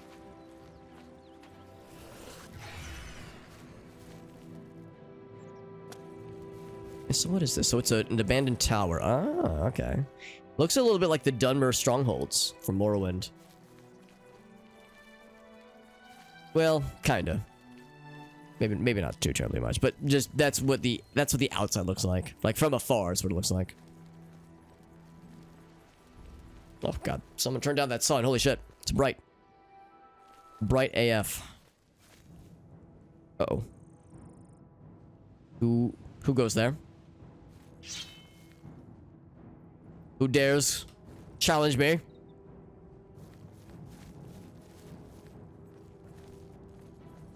Oh, it's right here. Maybe? It's invisible? Oh, it's the... Okay, these guys go invisible. I forgot about that. Thought something had glitched, or maybe it was an NPC. Nope. Just a chump. A hulking scallon chump. Scallion chump. Delicious.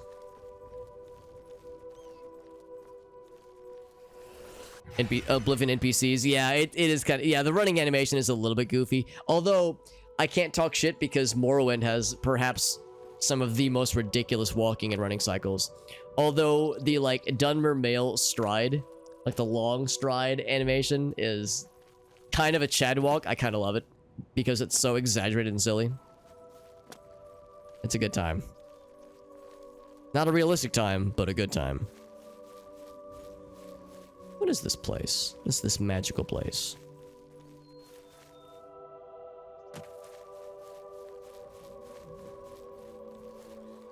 There's an entrance. Sufflex. Milkar Sufflex. And more things wish to challenge me.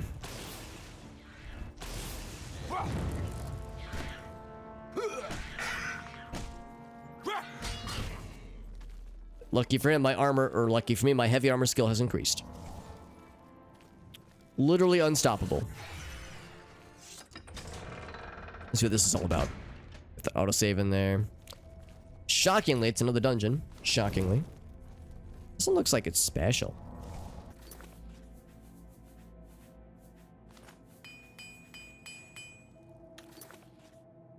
Fargoth? I would say Fargoth is a character that just has to be experienced. I think every Morrowind character needs a Fargoth experience. I have a feeling you and I are about to be fast friends. He's yeah, I don't know. There are aspects of his character that I find very annoying, but he serves an important role for new characters. So he is in some ways a necessary evil. But I will say this much, I'll take Fargoth 1,000 times over It's nice. Over, and I'll admit, the name escapes me, but that one wood elf lad that you see in the Tribunal expansion in Mournhold,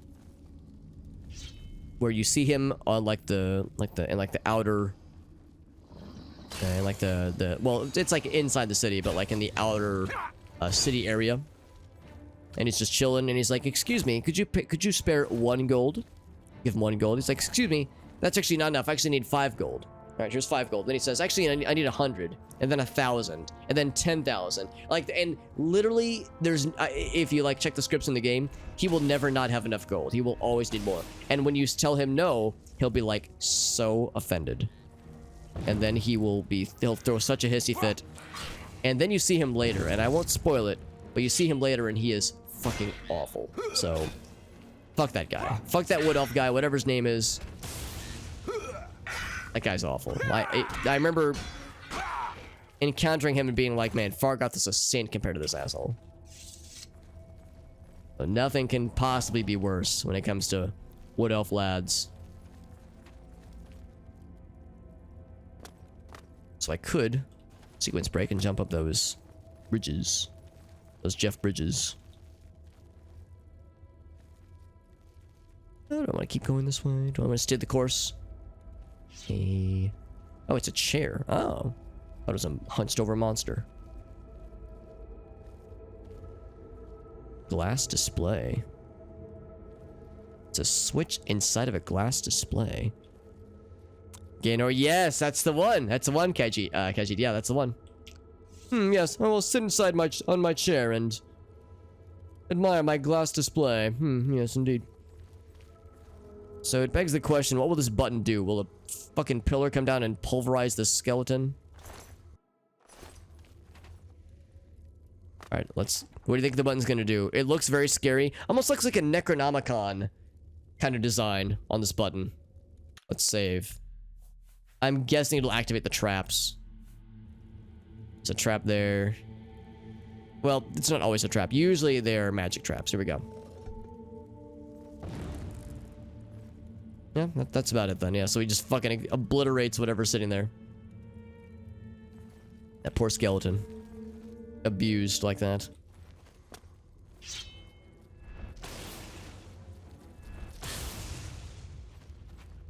These little bollywogs. Venomous bollywogs.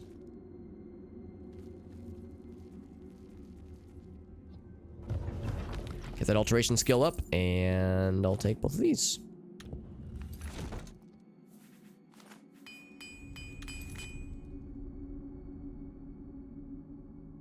28 madness, or good lord.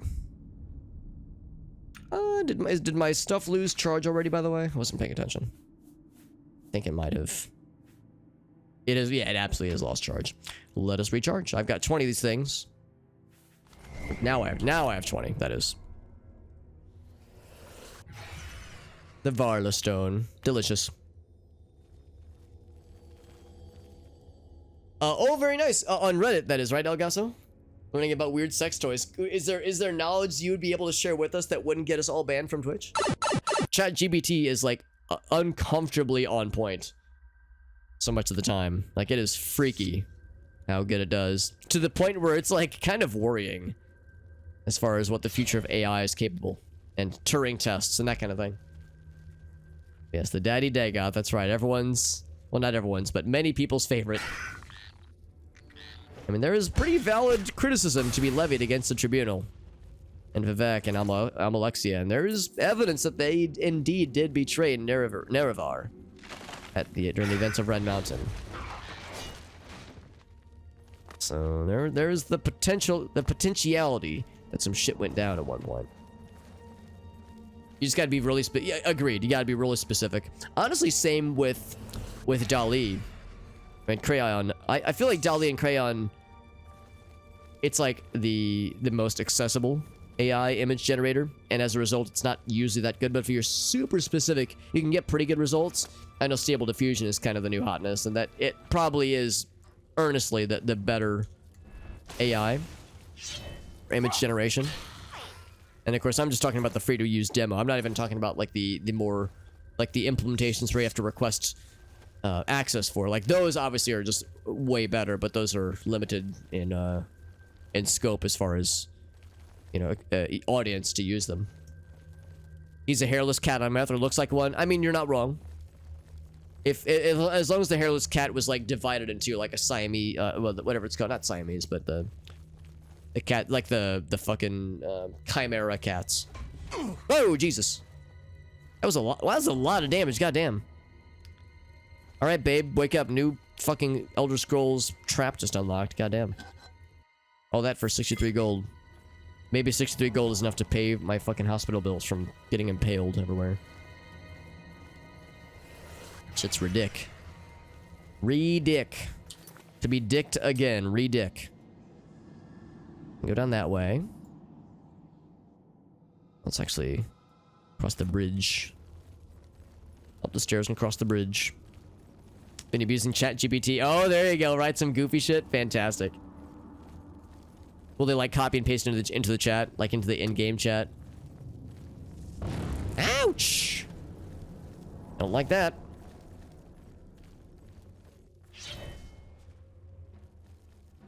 Can I be sneaky? I'm sneaky! I scream as I run at him. Bonk. It's so dark. Hard to see them when it's all dark like that. Hard to see their flailing limbs. Oh, sad skeleton man. I'm sorry, buddy. It's a few years old. Oh, I got you. Right. But it's still pretty close though. I mean, I've seen a lot of people will be like, if they want to write an email that gives a certain kind of message, but they're not sure how to start it, they're not sure like an opening, they'll have like ChatGPT, they'll like feed, like, write me an email that like gets this message across. And obviously it's not going to say it exactly right, but like that they'll use it as like the basis for a framework on writing an email or maybe even an essay. And that's right there, of course, is the ethical quandary of like, how really can we contain this? And of course, the honest truth of the matter is the egg has been cracked. You can't uncrack that egg, as the saying goes. So it is it is complicating matters with how good ChatGPT in particular has gotten. I mean, image generation has ethical quandaries when it comes to art generation and you know, actual artists and fucking corporations now that have lots of money that are looking at Stable Diffusion and say, wow, we don't have to pay our artists anymore. We can just get all this for free because, you know, the image generation is pretty good. And like Arctic said, it gets you 90% of the way there. So, you know, it is cutting into the livelihoods of lots of professional professional fields of study. So that's its own fucking minefield. But then yeah, ChatGPT it's very, very strong, but it's worrisome. At least I find it worrisome, like in an interesting way, but in a way where I'm not sure where it leads. Like I don't know what the end game is. Add-ons with prompts. Oh, there you go. Oh my god. That's actually really impressive that it's able that you can like go that many layers deep and it gives you something somewhat coherent. Probably hold up on that. Thanks for hanging out, Khajiit. Don't get mauled by the deviant. I'll make no. Well, I think I'm safe. I think we are safe, Khajiit. I mean, I know I don't have Martin Septim's charisma, or his rock star hair, or the heart of, or the soul of the Septim spirit to save Cyrodiil. Nor does this guy. Nor does this fucking guy. So I think we're safe. I think we're safe. But thank you, Khajiit. It's always a pleasure, my friend. Arctic says, you know what? Uh-oh, what you got for us, bud? Arctic says, you know what? You're right, Alex. I am going to go on DeviantArt. And I am going to look up thirsty DeviantArt reimaginings of Martin Septim. Ouch. Ready? Implementation of Snake and Python. You know, I bet it would get you closer than you would want it to be. It would probably be shocking with how close it would get you. something super complex. Yeah. Because I mean, yeah, that's like, it's already, you've already seen instances where somebody would say, write me an example of like a neural network, and it writes something that is, I mean, let's be honest, it probably pulled it from various highly rated Stack Exchange or Stack Overflow and Stack Exchange posts. So it's not hard to find those kinds of examples. But an example like that, Arctic, is more complicated, but I bet it could figure something out. I bet it could spit out something that is like recognizable. Rule 34 Bull Ruse, that's the better option, honestly, Elgaso. I mean, that's the pipeline. DeviantArt, Thursday, Martin Septim shitpost on DeviantArt, or maybe not shitpost, but Thursday caricatures on DeviantArt to NSFW Bull Ruse to just the Rule 34 website that has lots of plot all over the place. It's doing it. Yeah, I was gonna say, I bet it's doing I bet it will do a pretty darn good job, and I bet it's like very terrifying. Yeah, maybe not terrifying, that's not the right word, but very like shocking. Like, oh my god, I'm shocked and appalled. These things, and oh, I can't sell this. Why am I hanging on to this? Get that out of here. What else are some of the things I can get rid of that I know I'm never gonna need? This for hanging on to, faux show. I need to find where to turn in these matrices at some point. Oh right, all the sigils. Yeah, what are the sigils stones I'll never use? I should look at these earlier. 12% shield is pretty good. Fortify fatigue, that's just okay. Intelligence is okay. Full absorption's pretty good. Silence on strike, that one's pretty good. Magic is pretty good. Fortify health, that one's just okay. Oh, that one's off. That one's awful. Drop that one. Bloop. Crunch. Custom font for the UI. Wow. Hey, what's up, Lime? Architecture for a website. Yeah, that's awesome, but yeah, a little bit terrifying, honestly. It just gave up halfway, so yeah, maybe there's like only so much juice that can go into that. Like maybe there's limited number of threads that can be dedicated per redemption, or per request, that is. So yeah, maybe that was a little bit of a spicy one, but still. At the direction input, setting up the window, yeah, I am surprised, but I'm like, I was expecting to be surprised by how well it was gonna do. Big door. Needs a key. Grove of Reflection.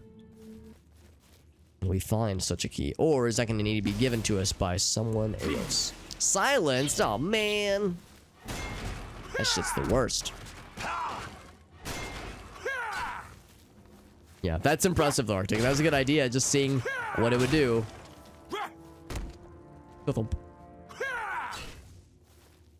Like, if somebody were to say, alright, ChatGPT, write for me the entirety of the source code for World of Warcraft, it would be like, it might try a couple things, but it would have to give up halfway through, because there's just no fucking way. But it could eventually get to that point, is what's fucky about all this. Like, the fact that that so many proof of concepts have been proven means that, yeah, I feel like the genie is out of the bottle, as we say. I think that's back to the original area, I think. No geometry, positioning, body size limit. So yeah, it did a lot before it had to get stopped. Input listener, Jesus. Yeah. Yeah, I'm it's not that I'm not surprised, because it is surprising, but it's like I was kind of expecting it to get weird. He's just jiggling. He's got the jiggles. Spikies. One spiky. 2.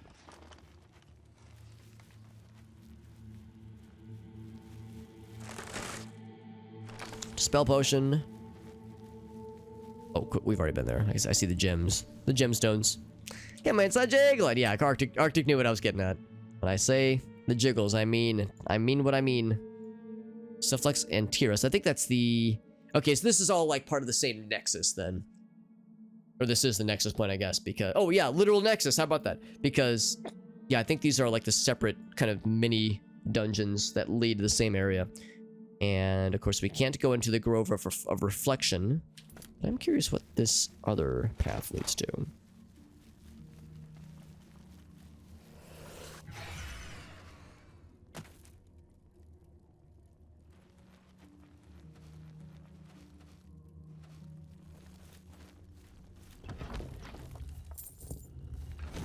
Slime says, woke up an hour ago. Oh, the trains are can't. Oh, because of strikes, Slime. Oh, I didn't realize there were strikes happening. It was like strikes at university in particular. This is the Zetrum, by the way. Check it out. It is getting kind of late though. I'll probably need to wrap up fairly soon, but we can explore a little bit longer. Happy to have you, Lime. It's nice to have you chilling. But yeah, if the trains are canceled, there's probably only so much you can do, unfortunately.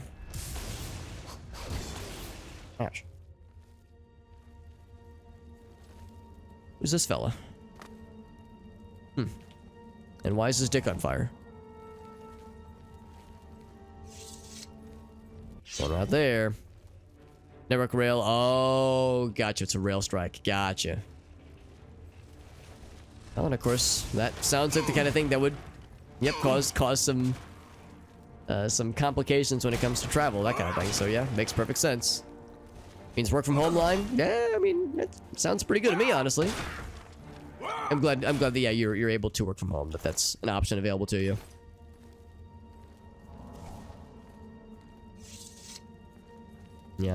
Yeah, just get to work from home, but smiley face, so it's like, yeah, it's okay. I know, whoa. I know some people are very much not fans of of that option, but I like it. I like it a lot. Oh, it's locked, but not anymore. Grand Ring of Speed. Who is this a statue of? Oh, it's a Dagon worshipper. Not of the Maroons Dagon, but the Lovecraft Dagon. Oh yeah, Dagon. This seems fucky. Oh. Okay, maybe not. I don't know, man. I see a bunch of blood. I see a skeleton. I assume the worst. Maybe he just... Oh, maybe he just, like, got yeeted down the stairs. You know what this reminds me of, actually? This whole area reminds me of the Bed of... It reminds me of the area in which you fight the Bed of Chaos in Dark Souls 1. And you know what? Now that I just say that out loud, and the words went through my brain and then went out of my mouth, is that, yeah, a lot of this reminds me of... A lot of just this architecture reminds me of Dark Souls 1. Extension on your coursework. That's good. Yeah, that is good news. We'll take it. All good news in my book.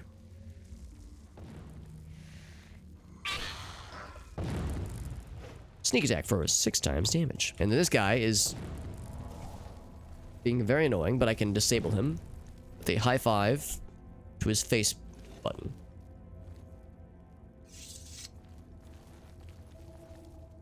High fives to the face are the best kind. For buttons, at least. Option there and option there. Yeah, this is actually quite a sprawling area. Much more so than I was expecting. This means we will probably eventually need to come back here for some reason, because there's that locked area. This is probably part of a quest in some way. When we come back here, we'll have already explored it, so we'll have the whole map. Most of the map. Available to us already. And bam.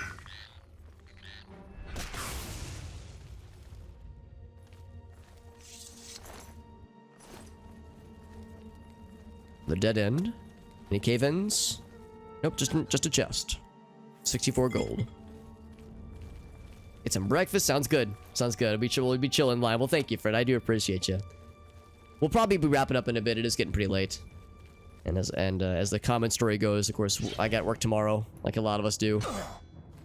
Getting back into the swing of things. Back to twerk. Not thrilled about it, but what can you do? No, but the good news is I will get to work from... Whoa, oh god. Oh god, you alright, buddy? Oh, now he's dead. He wriggled himself to death. night. I will mostly get to work from home tomorrow, but I do need to get up early because, like, extra early. So I gotta drive one of my buddies to the doctor for his appointment. Nice and early appointment in the morning. Oops. Bring the Viper. We already have seen one of those, but I'll still grab it. And we have the oh, that leads outside. Okay, so that's where this. Okay, I get it now. Because yeah, that leads to a separate instance. A separate instance that is still connected. A part, but apart. Also, I got hit with weakness to Magicka, which makes me least thrilled. He tried to silence us, but I will not be silenced. Except sometimes. Sometimes I do get silenced, literally. He turned around and he was like, you know what? I don't want to fight this guy after all. He keeps lighting me on fire. And as a sentient walking tree demon, I don't like being lit on fire. Let's drop that one next.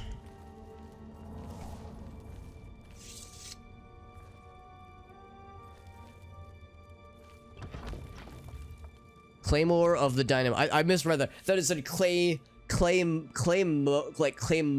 of the Dynamo. I like combine the two. Amber Shield Matrix. Oh. For a different type of item. Yes, yes. It's now starting to come into clarity. So we continue to find more shit that I don't have room for. Time to get more creative in dropping things, but that's fine.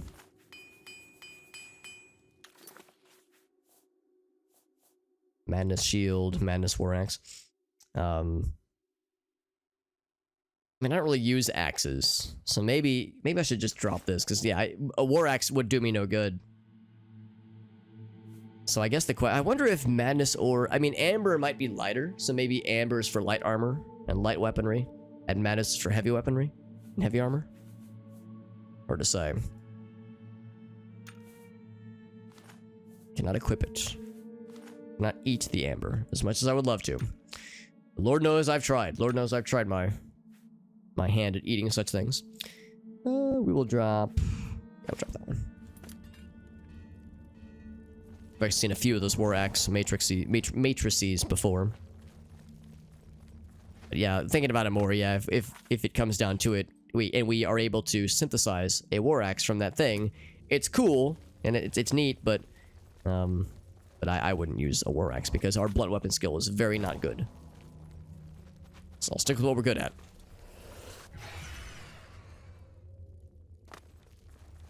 Stick with what you know. Stick with what your skill set is better at. Let's see what this path leads to, and then there's also the Terrace, because we've already gone to the Sufflex. Grove of Reflection is off limits for now.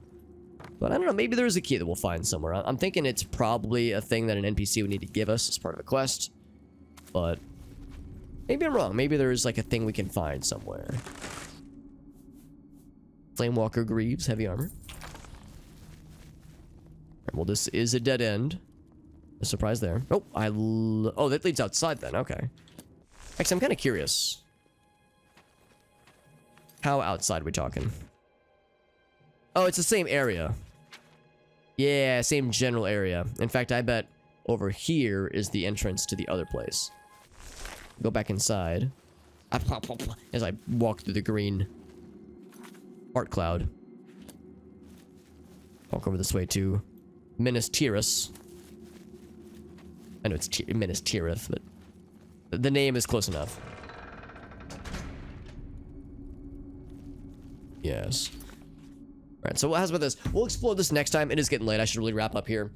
We'll explore this next time, but we've done a bunch of shit. We did a bunch of exploring. I still want to check out Split as well, as a little village. We didn't see any NPCs outside, so I mean, it could be deserted, but there's probably people inside the buildings, if I had to guess. We'll check that out next time. Yeah, we did a lot of exploring, both kind of inside this little bowl area and, of course, outside it. We still have a bit of a ways to go before we get to this area. We get to our true destination. And at some point I might just need to ignore it because we've got a lot of shit, a lot of inventory things to offload. So at some point I might need to just ignore, you know, destinations and distractions and just shotgun here, and we could always come back, obviously.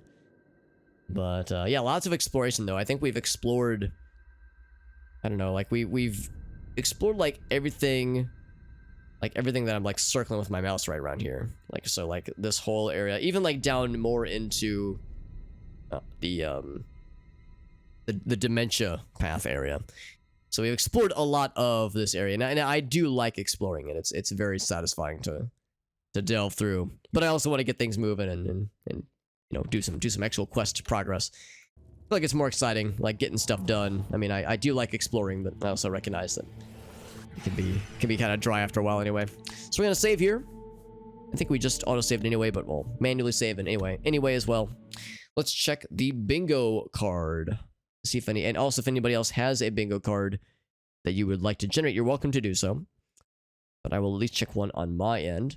And for anybody curious, here's the command for it, by the way. For anybody curious, I did go back and update the bingo boards to be compatible, more compatible with Shivering Isles.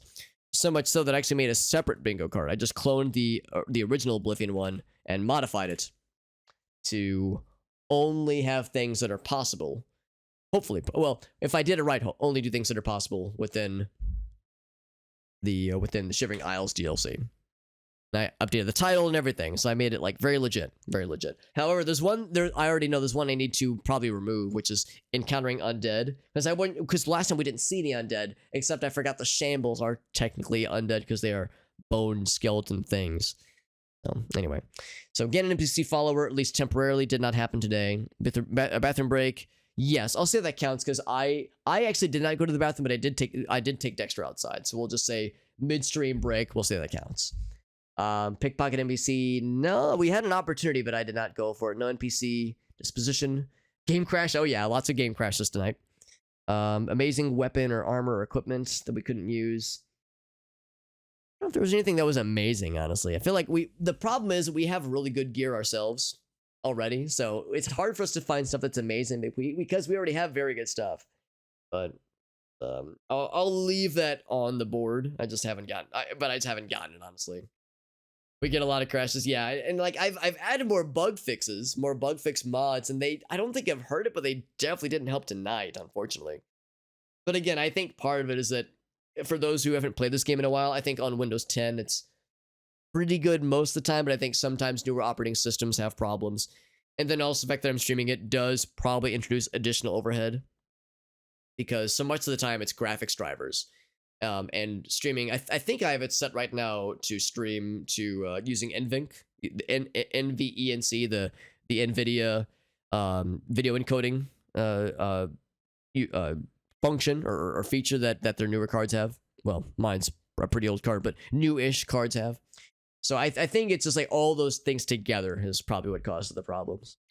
Bandits or highwaymen, yeah, not a lot of angry NPCs, very few of those. Didn't have to reload anything manually. Did find an Atronach, did not die. NPC in their underwear. There was the one lady that was like partly in the underwear, so we'll say yeah, that counts. She was dead, unfortunately, but it still counts. Enemy takes damage from environment, yes. No diseases. Level up, yes. Absorbs reflex, yes. We see that a lot, actually. Abandoned cave, I'll say that counts. Any in-game references to Morrowind? Not that I can think of, actually. Just a few every once in a while. You run Windows 10 Llama. Yeah, maybe I'm just unlucky. Maybe it's to do with like the architecture of the graphics card or my processor that I'm using, because I'm using an AMD processor and an NVIDIA graphics card, and the graphics card is pretty old. It's like 8 years old. Actually, yeah, about 8 years old at this point. So maybe that's part of it. But it's hard to say. Yeah, just a combination of lots of factors, perhaps. Stream did go offline for about 30 seconds. Yeah, we had the game crashed out and caused OBS to die out too. Precious gem, yes. Going late. Actually, we're gonna be stopping before it's super late. I did start late though. Side quest, no side quest tonight. Very hard chest. Sound spell, yes. So no bingo tonight on my end, at least. This one didn't happen. This one didn't happen.